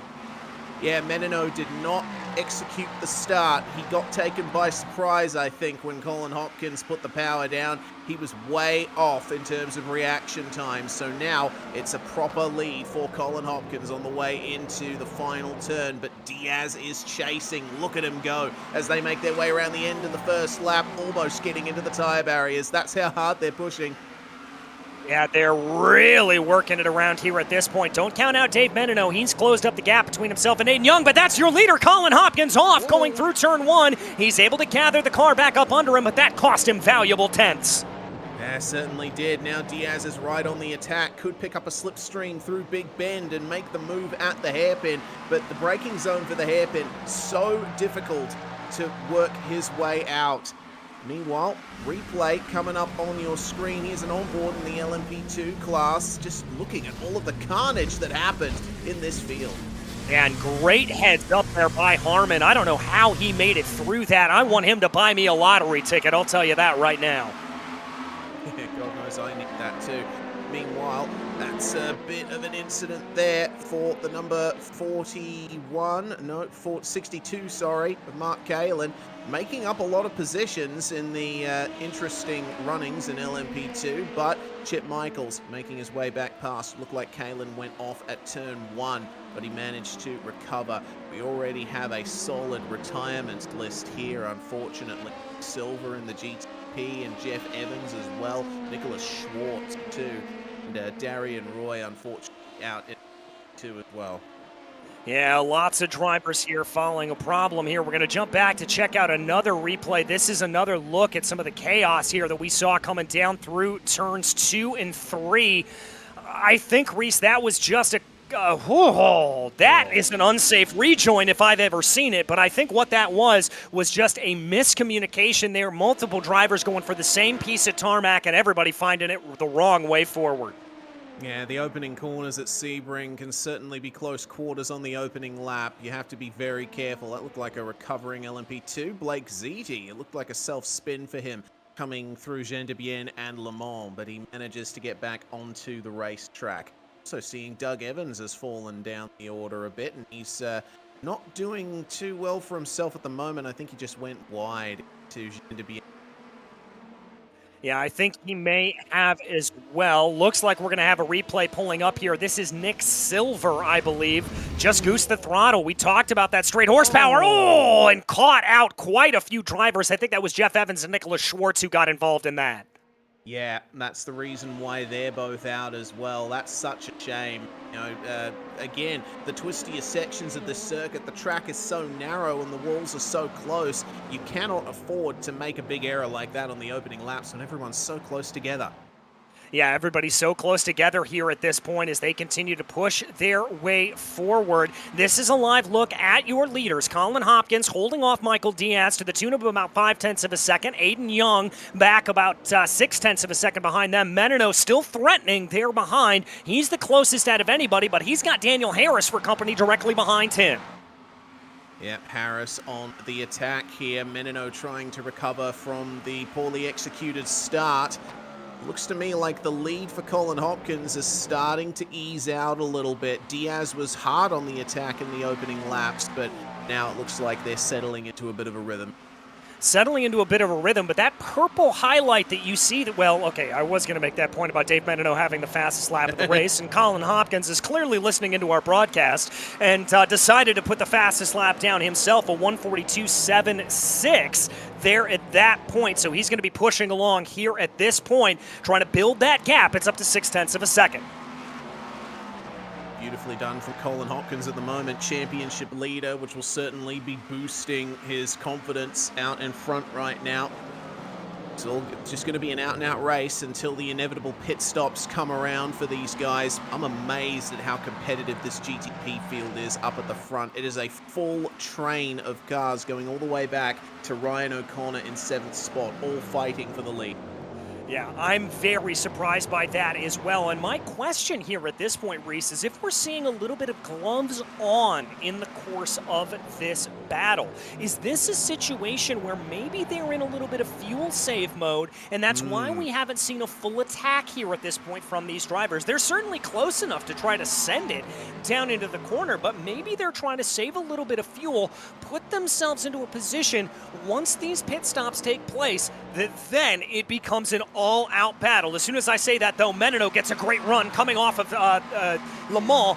Maybe this is the time that we see the number 3 try to make a move. Looks like the slipstream isn't very strong, unfortunately for him. He'll have to stay behind Aiden Young coming into Sunset Bend. It's a good point you raised there, DJ. I do think we're going to see a bit of fuel saving here.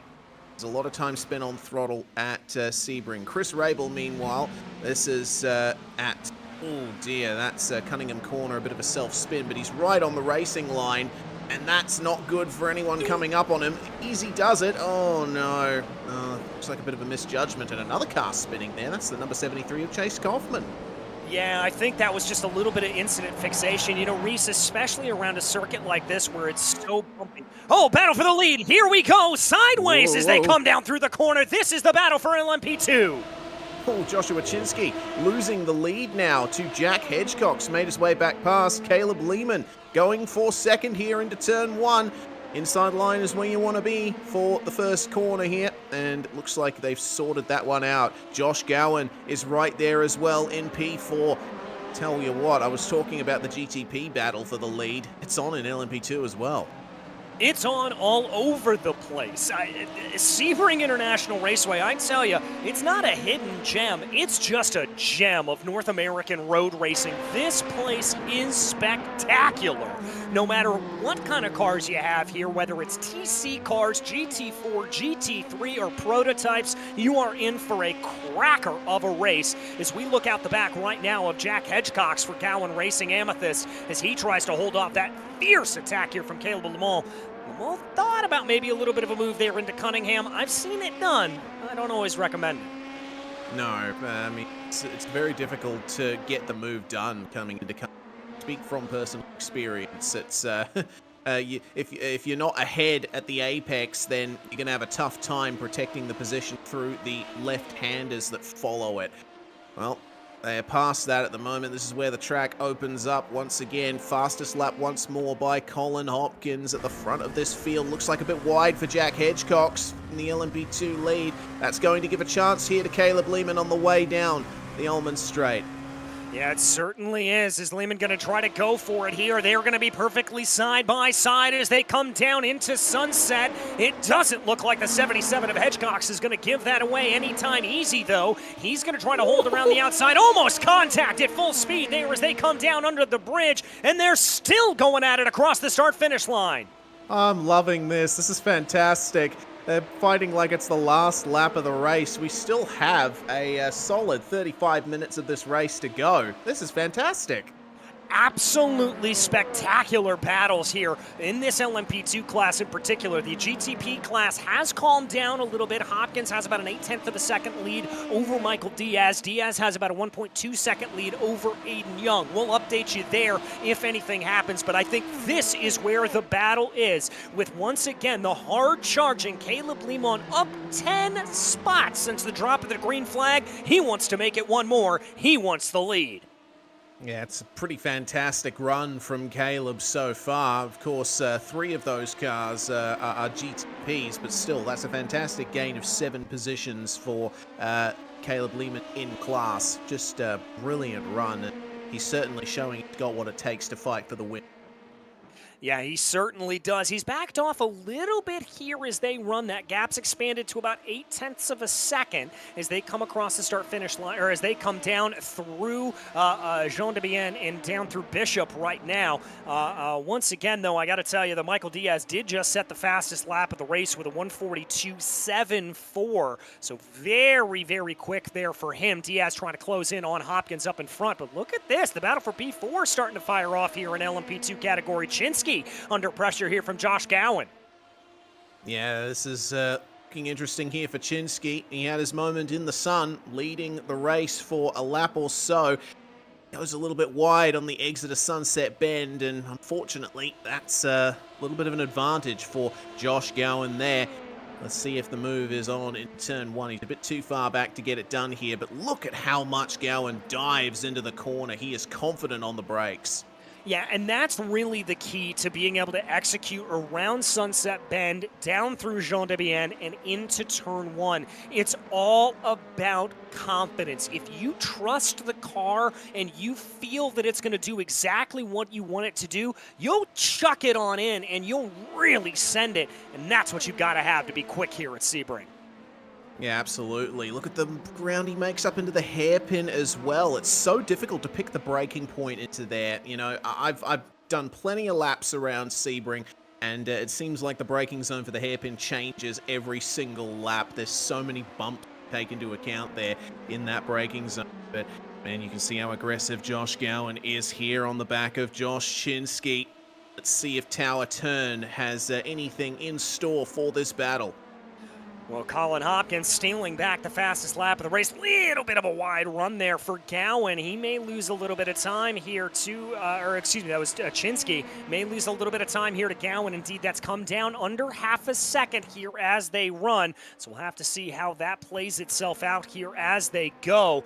But we focus in right now as they make their way out of Le Mans and working their way down the Ullman Straight. Yeah, the slipstream will be in effect for these cars. Probably not as much as they'd like, though. A bit far back to make moves here. This is where Chinsky ran wide last time, and it looks like he is still going for that wider line through the corner. That's the thing about Sunset Bend. There's every single line you can possibly think of that works through that corner.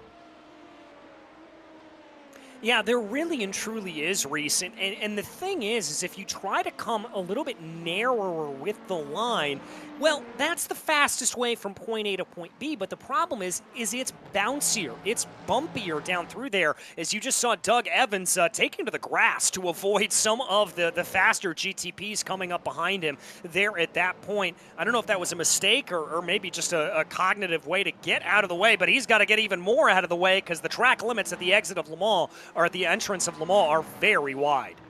Yeah, that they are. Man, they are really taking everything out of the entry line onto the Ullman Straight, aren't they? Meanwhile, entry onto the start-finish straight. Look at this fight here. Dave Menino still potentially falling back with Daniel Harris right on the back of him. This is the battle. 4th place in GTP right now. And Daniel Harris, only a couple hundredths faster than Dave Menino on that lap, but he's in the slipstream. He's confident on the brakes. He's making it work. Yeah, he's making it work here at this point. And remember, this is an all-Cadillac battle up at the front of this field, so it's not like there's a balanced performance that we have to talk about. It is all clean, all easy here for these drivers, and it's frankly more difficult to get past when you're racing the same machinery, and that's one of the things that they're having to deal with. But Harris, Menino, all of them doing a stellar job. Yeah, that they are.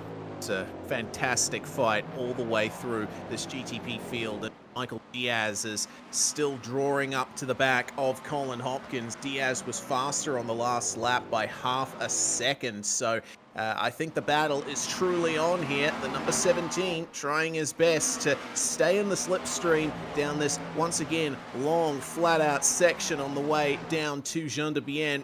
Fantastic sequence of corners. That looked like a mistake from Diaz, though. Yeah, a little bit of a bobble. I think he caught the curbs a little bit coming through Jean de Bienne. That can happen if you get that car a little bit too far over to driver's left. You're a little bit too aggressive with the curbing. It can bottom out the car and cause you to slip and slide a little bit. So that can be a very difficult proposition for him as they come down into Sunset. And you can see that gap. It's still under a second, but just barely. Yeah, that's some crucial time loss there for Diaz, but he can certainly make that back up. Meanwhile, this battle for third is starting to close up. Aiden Young, 142.9 on the last lap. Menino took almost 3/10 out of him. Daniel Harris pretty quick too.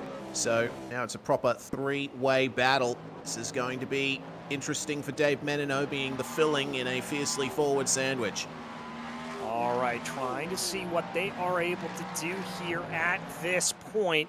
Just Bring it on in here. Menino just trying to hold station. And once again, I wonder if we're in a little bit of a situation here where these drivers are keeping the gloves on for the moment, thinking about that fuel saving. Remember, we're only about 15 minutes down into this 45-minute race. That's going to extend things out a little bit more. And so when we see these pit stops, when they hit the fuel numbers they need to hit, does that mean it's time to go, go, go?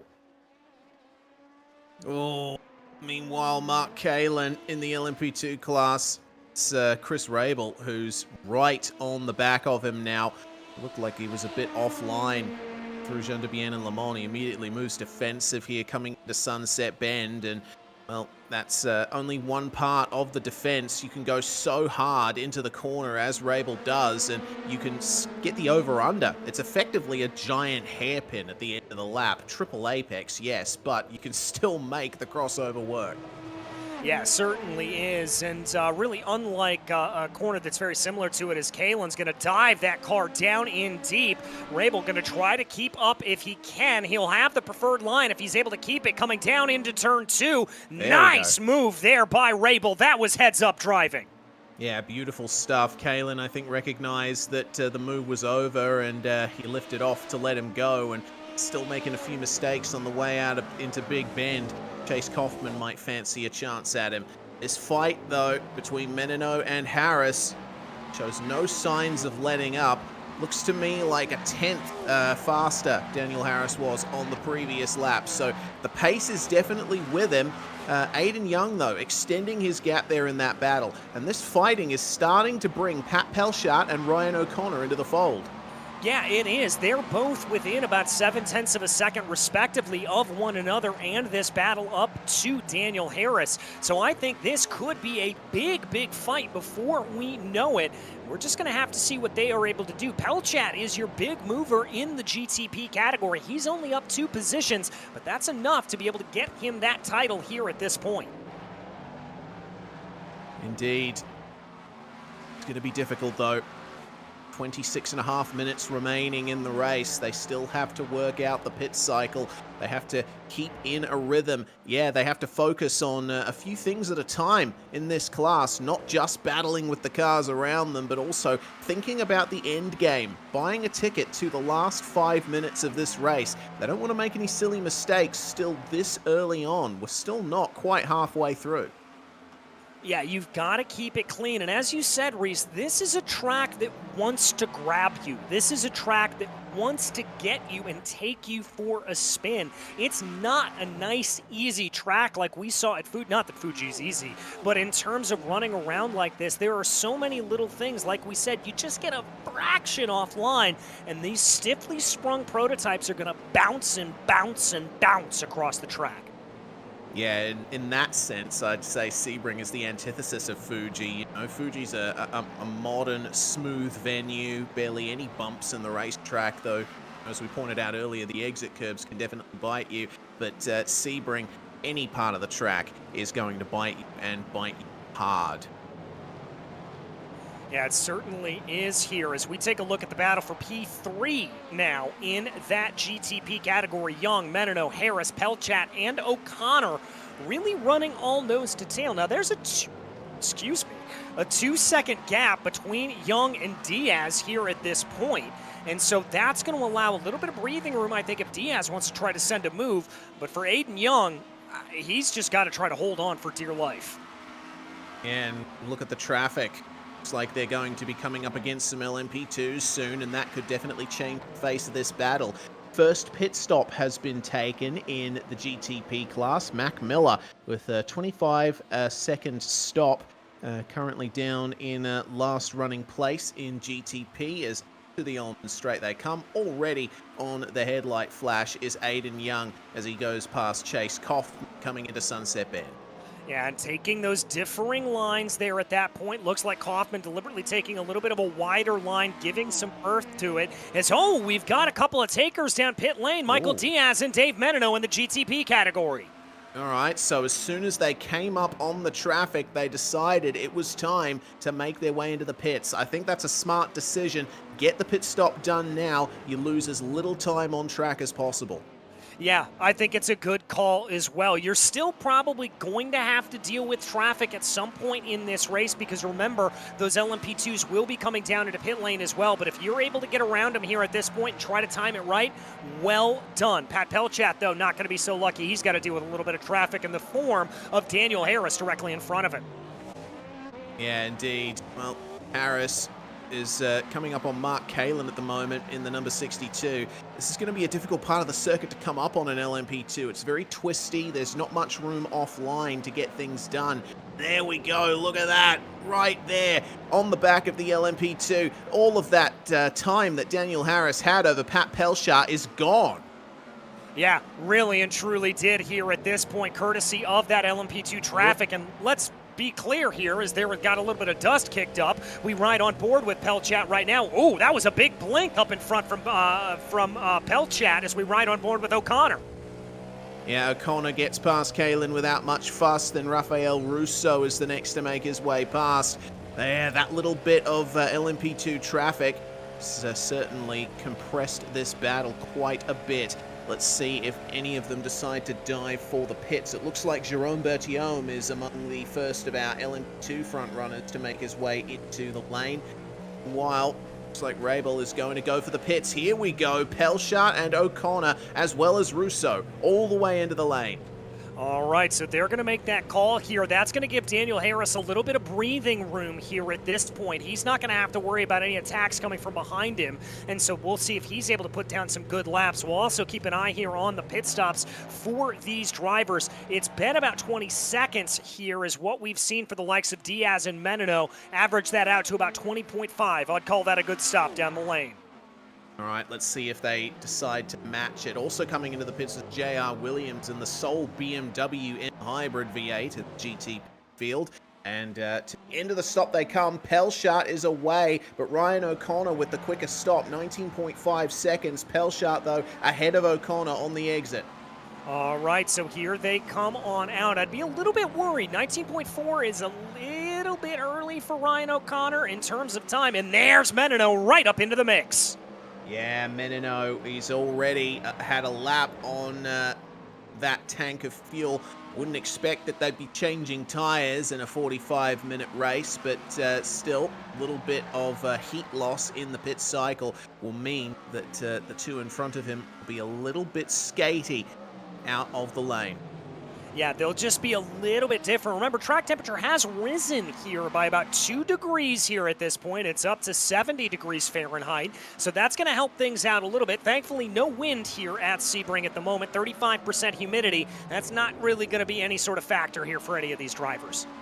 No, certainly not. They'll be focusing a lot more on the track temperature, focusing on getting the heat into the tyres and the brakes, and I think in GTP you won't have much trouble with that. They put so much load through these tyres. Colin Hopkins, having stayed out of the pits for the time being, still going ever faster. 142.4 is now the quickest lap of the race.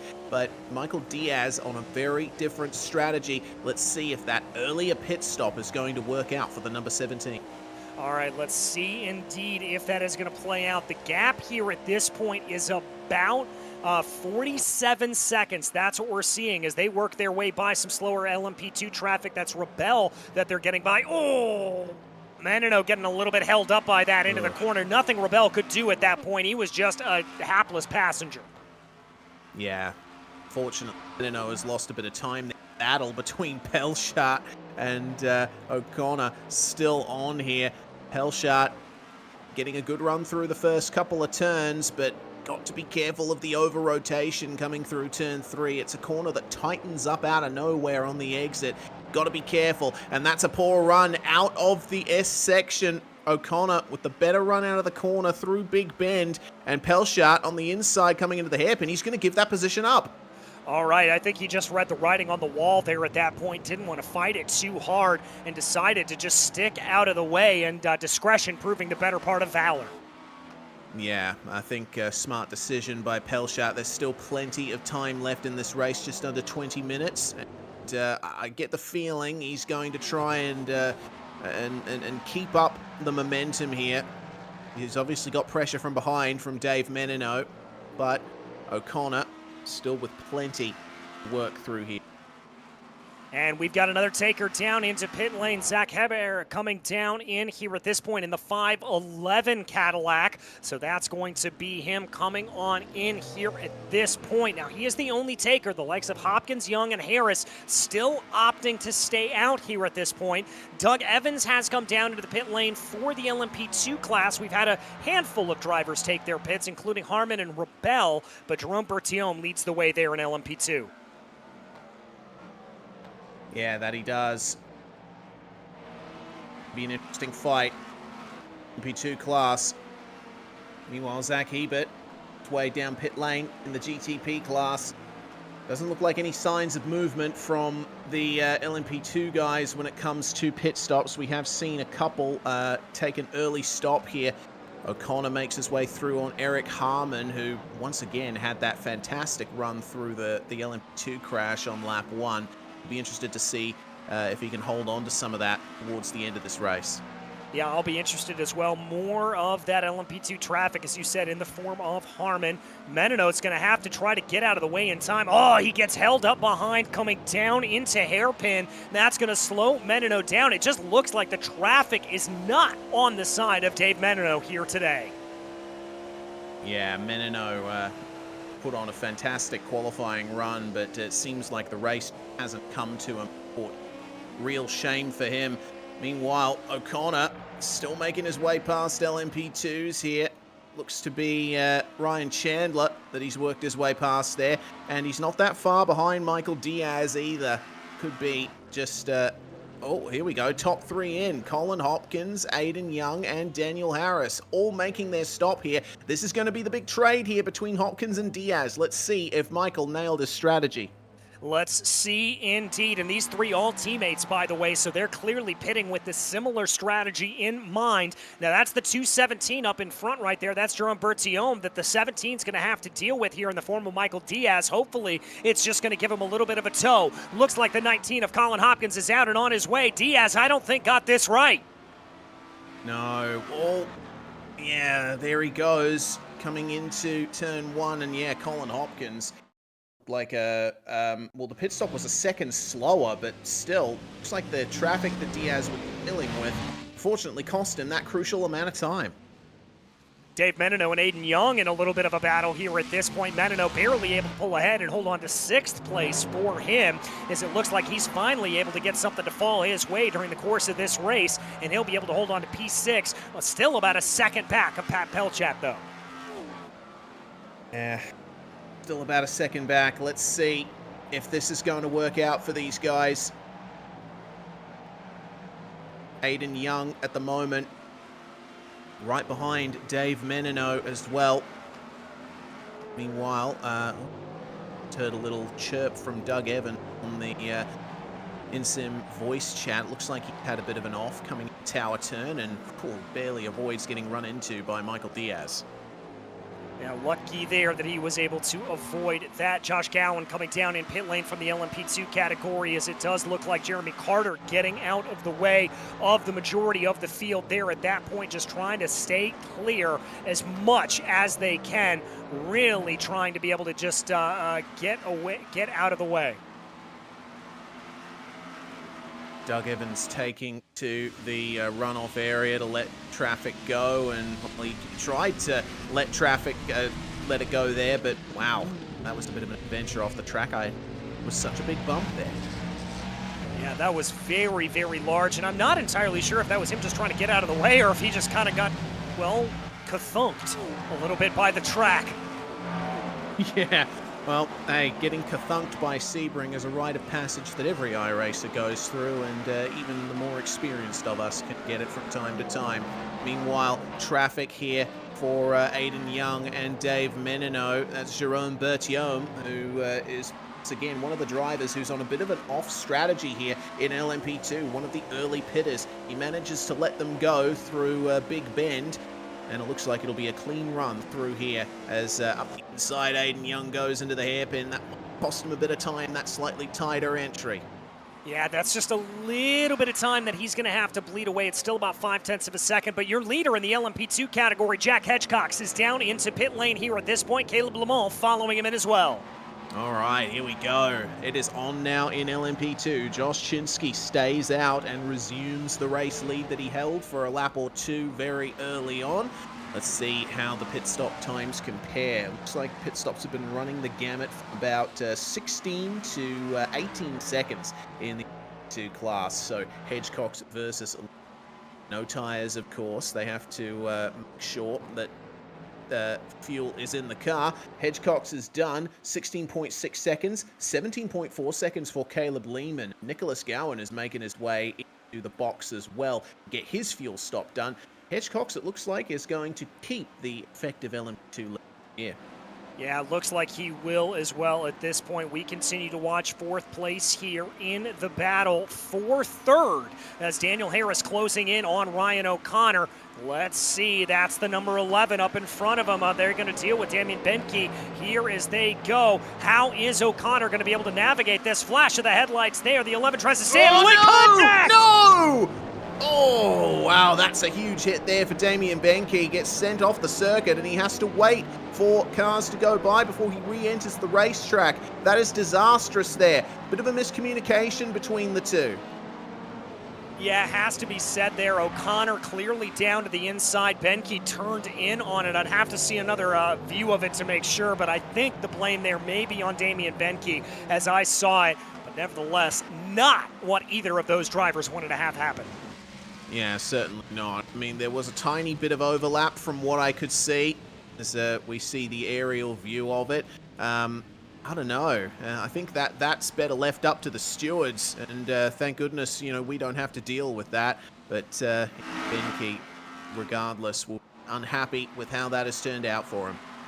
Yeah, he'll be very, very upset about that, I have to imagine. But that's going to have to get out of the mind here of Ryan O'Connor, who still has a race left to run and a battle still to be a part of here as Daniel Harris continues to hassle the back of the number 95 machine as they fly onto the Ullman Straight right now. It looks like there's a little bit of breathing room in between the two. Call it about 2-3 car lengths. Yeah, that means that the slipstream is in full effect here for Daniel Harris, and O'Connor will be massively under pressure here. Little bit of oversteer over the bumps in Sunset Bend, but nails the exit. Harris is not quite close enough to get it done into turn one. We see big sends into this corner, but unfortunately not much of a huge run there, as hearing news that Chinsky is pitted as well. He has come back out in P3, been a very good run, Josh. Two class so far. I also want to point out, DJ, it looks to me like the lead overall is starting to come under attack here for Colin Hopkins. Michael Diaz, he's had a bit worse luck with traffic coming into braking zones, etc., just making his way past Caleb Lehman, but he looks faster. Yeah, he really does here at this point. That gap was down to about 0.7 of a second here. Now call it about 0.9 of a second between Hopkins and Diaz. And as I take a look at it, it's ebbed and flowed here over the past couple of laps. It looks like Hopkins was able to pull about 0.2 of a second on lap 19, lost about a 1/10 of a second on lap 18. So we're going to have to see how it plays out here, as it does look like over the course of this lap, he's lost about 0.2 of a second. Whoa, we've got a lot of action here. Menino. Whew, all right, Dave Menino behind Pat Pelshot. And seeing Aiden Young right in the midst of this as well. Looked like a bit of a run-in with Josh Gowan there in the number 8. Yeah, I think it was. I think that was just a little bit of miscommunication. Oh, that was a car off in the background. I think that was Rafael Russo that we saw there. But my goodness gracious, everything kind of coming to blows here, and that was really all set up. Menino, big move down to the inside. That's huge, but Pelshot very wide out of Sunset Bend. Looks like the best run through that corner belonged to Aiden Young behind these two. They're going to stay side by side coming into turn one. The advantage here is with the 427. It is, but can Menino look for a little bit of a crossover carrying that momentum? Oh, that was almost contact, and almost contact again coming down into turn two. Oh, this is fantastic. Brilliant racing we're seeing between these three. And they have got an LMP2 battle up ahead. Caleb Lehman and Josh Chinsky. Which of these guys is going to make their way past Chinsky on the way into the hairpin? Almost saw a move there for Dave Menino, but he thought better of it. Saw the LMP2s ahead of him. Little bit of oversteer for Pat Pelchar through the hairpin. And there we go. Almost the run that Aiden Young needs to get past Dave Menino. Is it coming here at this point? Trying to stick out of the way here a little bit as Caleb Limon. That's effectively broken up that battle. As now Young's going to look down to the inside. Here they go, trying to make it on through. Aiden Young holding it in as they come down into tower turn right now. He's not going to be able to get that to play here at this point, but Menino goes from the attacker to the attackee with Young all over the back here of the number 3. Oh, wow. I needed a moment to catch my breath there. This is awesome. I'm absolutely loving the battling that we've seen in both classes so far tonight. I mean, the LMP3 and GT4 race was great. This, I think, has just taken it up another level. Well, and that's what we consistently keep seeing here on Monday nights, Reese, is we think we get a great battle in the LMP3s and GT4s, and then the GTPs and LMP2s show up and put it all to shame. Oh, big oversteer for Pat Pelchar. I just saw off screen. It was a big snap coming out of Sunset Bend. That has brought Menino and Young back into the battle. The LMP2 fight here, meanwhile, between Lehman and Chinsky still on coming into turn 1. Yeah, it's still on here at this point, as it did look like Limon got a little bit slowed down there as a result of the battle up in front of him, and that allowed for Chinsky to close on back in. It is now 0.5 of a second as they go by the electric palm trees here at this point. They do have a little bit more of that GTP traffic to get on by them, though. How is that going to affect this battle? Yeah, that is the question. It's going to be difficult. Keep an eye on things here. A lot of things to keep our eye on here at Sebring. The field is incredibly spread out. Menino almost thinking about a move on Pelchar coming into Cunningham. Yeah, and I think that is more of an impetus here from Dave Menino that he wants to get on by. Thought about it down into Tower. You don't see it rarely into Cunningham. Even rarer is it that you see it into Tower, but Menino taking no chances. He wants to get on by. Yeah, remember, Menino qualified in 2nd place. He knows that he has fantastic pace around this track in that Cadillac. He wants to make sure that he gets a good finish out of this. He will be battling with Pelchar to the end. And, I mean, look at the clock. Only 6.5 minutes remaining. This is the point where you have to start turning up the pace. This is the point where you need to be showing everyone around you what you can do. And I think Pelchar is really feeling the pressure here. He's been looking in his mirrors quite a bit. And every time I've seen him go through Sunset Bend, he loses a little more. Yeah, he does, and here comes the momentum for Menino. Now the question is, does he try to send it into turn 1? Yes, he does, but shutting the door, there is Pat Pelchar, a brilliant defensive move. Yeah, brilliant indeed, and almost seeing the opportunity was Aiden Young there. Nothing doing coming into this twisty section. It's all about the run out of turn 5 onto Big Bend. It looks like Pelchar has the advantage there. I have to keep an eye out for Jack Hedgecox, who's currently still in the lead of LMP2 here. I'm seeing that Daniel Harris is about to come up on him. I'm wondering if that's going to bring Harris back into this battle. I wonder as well. Let's see if this is going to bring anything in here at this point. Hedgecox is cleared by Daniel Harris, but how quickly can the 919 of Pat Pelchar do the same? This is not the area you want to catch it. My apologies there. Harris had to battle a little bit for that position. Yeah, he certainly had to. I mean, Hedgecox certainly has the right to the track. And he's going to try and keep as much of a pace as he can. Pelchar, meanwhile, driving in his mirrors. Dave Menino trying to make his way past. He's not going to get it done here in Dijon-de-Bienne and Le Mans. He's going to have to wait for the run down the Ullman Straight. Who gets the best exit? Beautiful three-way battle between these guys for 5th place. Pelchar makes his way past Hedgecox. Then Menino goes by. Wondering if Aiden Young will be able to get it done by the time they get to the braking zone. He certainly will. And I mean, Hedgecox is far enough in the lead that he doesn't have to worry at all about losing too much time with these battling GTPs. He's just going to let them go at it. Yeah, just let them go here at this point. And I wonder if that was a little bit of a misjudged opportunity for Dave Menino. You saw him hold in behind Jack Hedgecox and then pull out of line to go in and to get around him. I think it would have been a better strategy there for him to have followed Pelchat the entire way through and kept that draft. I think Menino lost some momentum as a result of that move. Yeah, I mean, when you're in a faster class and you're lapping traffic, sometimes you want to stick behind the slower class to get a bit of slipstream from them, but probably would have gotten more of a benefit from the slipstream of his fellow GTP. Meanwhile, the overall lead is on here, DJ. Look at Diaz. He's right on the back of Colin Hopkins. And wow, what a time it was from Michael Diaz. He got an off track along the way, so it doesn't officially count for the fastest lap. But 142.2, he was 4/10 quicker than Colin. Yeah, 4/10 quicker. Oh, no! Contact! Oh, no! It's all gone wrong. Pelchat out. Looks like Dave Menino made contact with him coming into tower.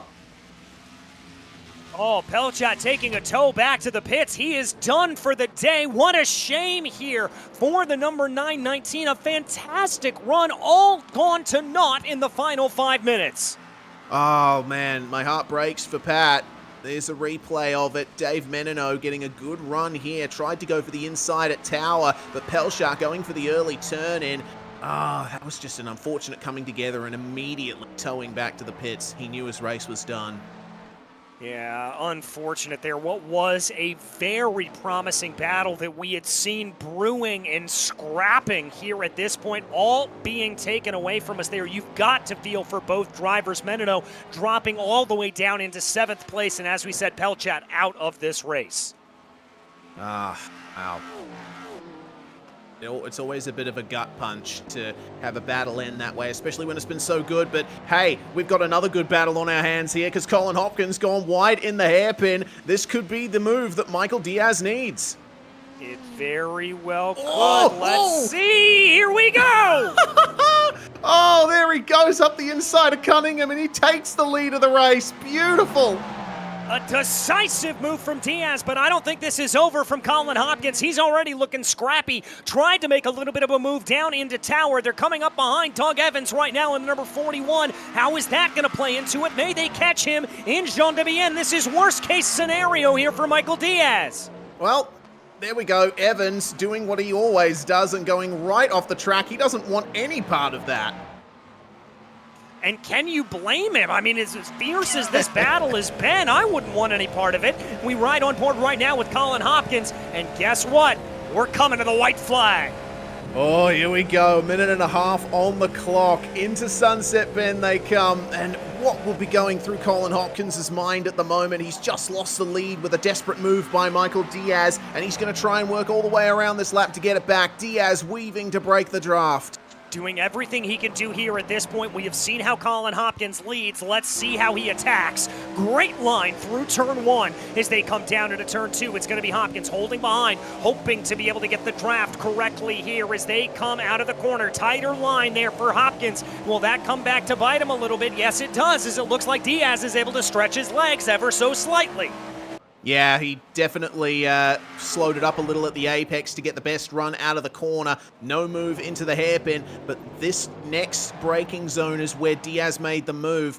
Once again, though, it looks like Diaz on the traction out of the corner. He's just got the edge over Colin Hopkins. Half a lap to go here, and you know what? I think if he can get it done out of Jean de Bienne, he might just have it. Still got the slipstream to worry about, though. Yeah, I completely agree with you there at this point. It is all down to the run into Jean de Bienne. And if Diaz is able to get it correctly there, he should be able to fight it off. But we will have to see the gap expanding here at this point. Diaz holding on 0.5 of a second, down to 0.3. This is a good part of the track here for Colin Hopkins. Here as they go, that's a great run for Hopkins. Does he run wide? No. Diaz weaving, trying to break the draft. Here we go then. Final run into the corner then. Hopkins, I think, might go for a desperate move here. It doesn't look like he will, though. I think Diaz has this. I think Diaz has got it as well. Tight line coming out of Sebring with a late race maneuver. A weave across the line and a flash of the headlights. Michael Diaz takes victory at Sebring International Raceway. I am applauding that battle. That was a fantastic end to a really awesome race. And on the very last lap, Ryan O'Connor getting the fastest lap. What a drive from O'Connor from 5th to 3rd. And Hedgecox is going to take victory in the LMP2 class by a country mile. That is a solid 12 seconds that he's got over Caleb Lehman. Yeah, very, very good drive here from him as Lehman comes across the line here shortly. We also need to applaud Caleb's drive. Yes, up 11 positions doesn't tell the full story of the day with DNFs, but the SRTE driver drove an absolutely incredible run here through the field. By far our biggest mover of the day. Yeah, and look at him, he's already celebrating that. Turn off the traction control, spin up those rear tires. He doesn't need them anymore. Fantastic race. Fantastic stuff, celebrating there alongside the number 18 machine of Joshua Chinsky. Both of those SRTE drivers, a double podium for them. They're very happy, as you can imagine. Waiting for just a few more cars to cross over at the start-finish line here at this point. Eric Harmon 21st, Chase Kaufman 22nd. As we wait for Mark Kalin and Darian Roy, they cross over as well. Well, folks, that was a thriller in Central Florida. Let's go ahead and bring you through the final finishing order here. It was Michael Diaz able to take victory, making the move with 2 laps to go, positioning that number 17 Cadillac exactly where he needed to take victory over Colin Hopkins. Ryan O'Connor with a good drive here today finds the Precision Racing Academy driver come home 3rd, followed by Daniel Harris and Aiden Young. Then it was Rafael Russo, Dave Menino, that contact with a couple of laps to go, find him falling back through the order. And then J.R. Williams, Zach Hebert, and Mac Miller to round out your top 10. Bradley Holly was 11th, followed by Pet Palchat, who disconnected here following that incident. Nicholas Schwartz, Jeff Evans, and Nick Silver. As we move on over into the LMP2 category, it was Jack Hedgecox, as you said, Reese, by a country mile over the SRTE pair of Caleb Limon and Josh Wachinski. Then it was Josh Gowan and Jerome Berthiaume in 5th place. Nicholas Gowan was 6th, followed by Damian Benke, Chip Michaels, Chris Rebel, and Eric Harmon to round out your top 10. Then it was Chase Kaufman, Jeremy Carters, Ryan Chandler, Doug Evans, Mark Kalin. These drivers were multiple laps down. Darian Roy, Blake Ziti, Doug Soriento, Giovanni Perez D'Amico, both DNSs on the day. Well, it looks like we have our overall victor to talk to, and it's going to be a great conversation. Michael Diaz, we got to start at the end. Talk me through that move to take the lead. Dude, holy shit. I didn't think I have a chance all race, and Colin just made that small mistake into the hairpin. And I'm surprised he left the inside open. I saw the gap last lap. I had to go for it, or penultimate. I don't know what lap it was. I just saw the gap and went for it. You absolutely went for it, but you had the speed all race long. I mean, you were closing in on Colin throughout the all of that race. I mean, talk us through the mentality behind the helmet. It was tough for sure with the dirty air on this track. The last sector, he was killing me, so that pretty much ruined any chance of a run towards the last corner of T1. And I just decided to step back a little bit, take care of my tires and save fuel. Try to jump him in the pits, but traffic didn't help me. He got me there. And then, I don't know, it just opened up at the end there. Opened up at the end, and you took victory, my friend. Can we see a repeat at Monza? I love Monza, but I have not raced there in years, maybe 2 or 3. So we'll see. I like the track, so we'll see how it goes. Well, we'll have to see indeed. Michael, congratulations, my friend. You did a great job. Thanks. DJ, can you do me a favor real quick? Yo, buddy. Can you please interview Ryan? I think it's his first podium in these cars, and I'm really stoked for him. Oh, of course we're going to get him. He was on the podium. We're always going to get him on the podium. Don't even worry about it. All right, thanks, guys. You have a wonderful night. I know I did. All right, Michael Diaz there, and apologies for the muttered language. You can imagine he's just very excited. Reese, it looks like you've got the driver who was battling with him all race long, Colin Hopkins, up here in the booth. Indeed, and it only took me until the end of the broadcast to realize that my mic was getting quieter. I should be at a normal, regular volume now. Welcome, Colin. Goodness me, that was a fun fight from the outside. What was it like for you? Oh, it was a great race. It was a great battle. He kept with me the whole time. He decided to pit a little bit early, and we decided to stay out to see what we could get with the traffic. Ended up being a great race. I just left a little too much space on the inside for him to get the move done, and I couldn't get him back at the end. Yeah, it's always difficult to fight back at Sebring. It was obviously a bit of a rough ride for you in the very stiff GTP car around this very bumpy circuit.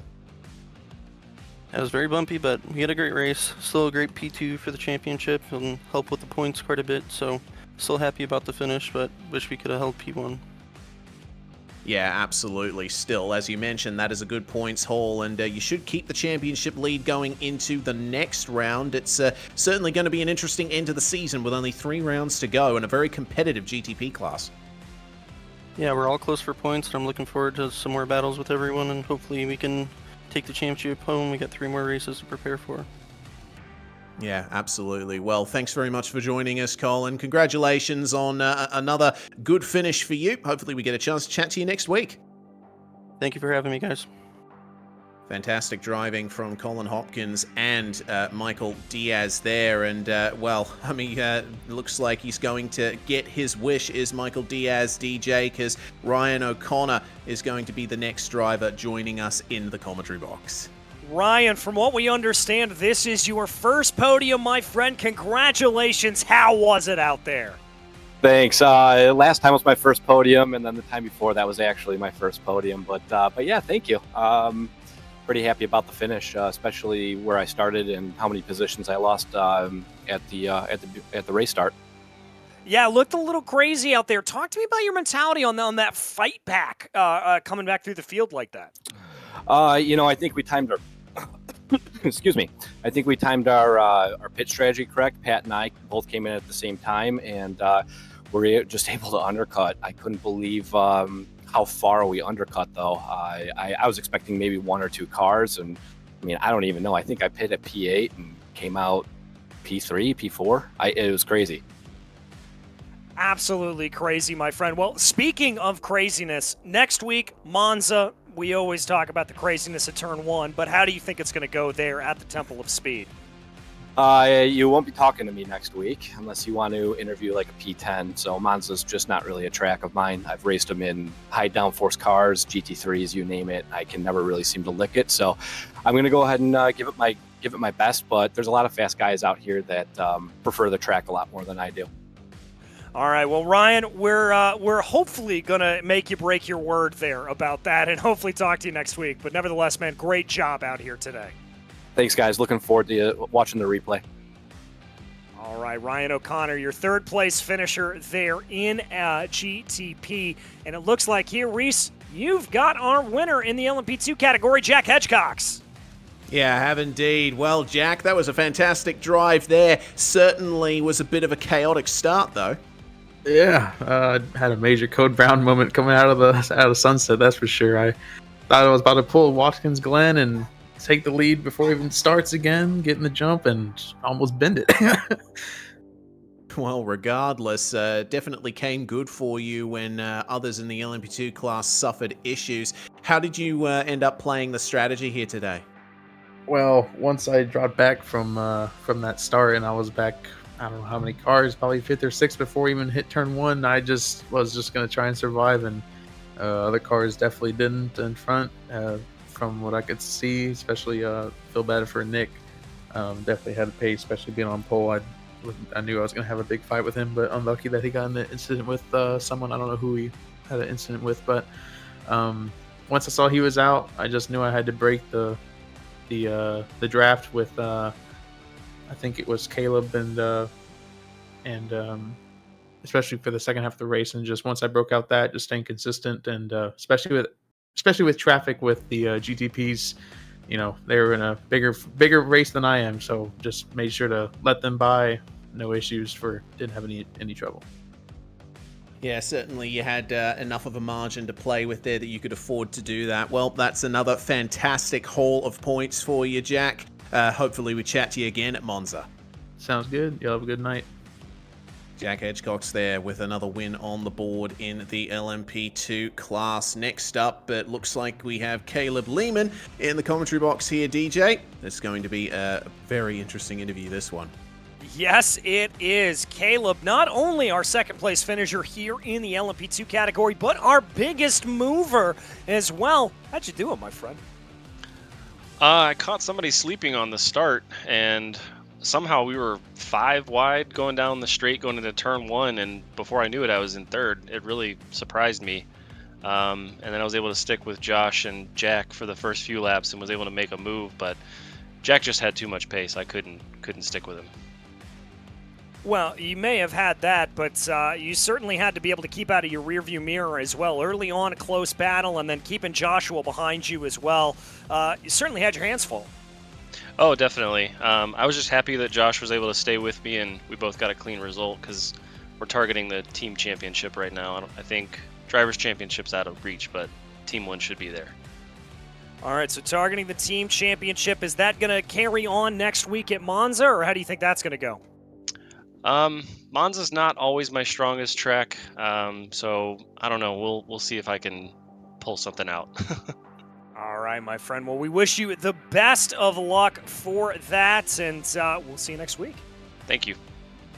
All right, Caleb Limon there, your second place finisher in the LMP2 class. And Reese, I think you've caught up with P3, Joshua Chinsky. How's it going, guys? Indeed. G'day, Josh. That was a fantastic drive from you, even leading the race for a little bit at the start there. How was the start carnage for you? Because, man, we certainly had a lot of fun picking it apart on the broadcast. It was definitely a little bit of a heart thumper there. Right off of the start line, a couple people got a little wiggly going over those bumps and sunset, and that's kind of where the chaos all started because they had to let off. Thankfully, I didn't really get caught up in it too much and got to lead a couple laps of the race. Just unfortunately didn't have the pace to keep it, but I'm happy with the podium.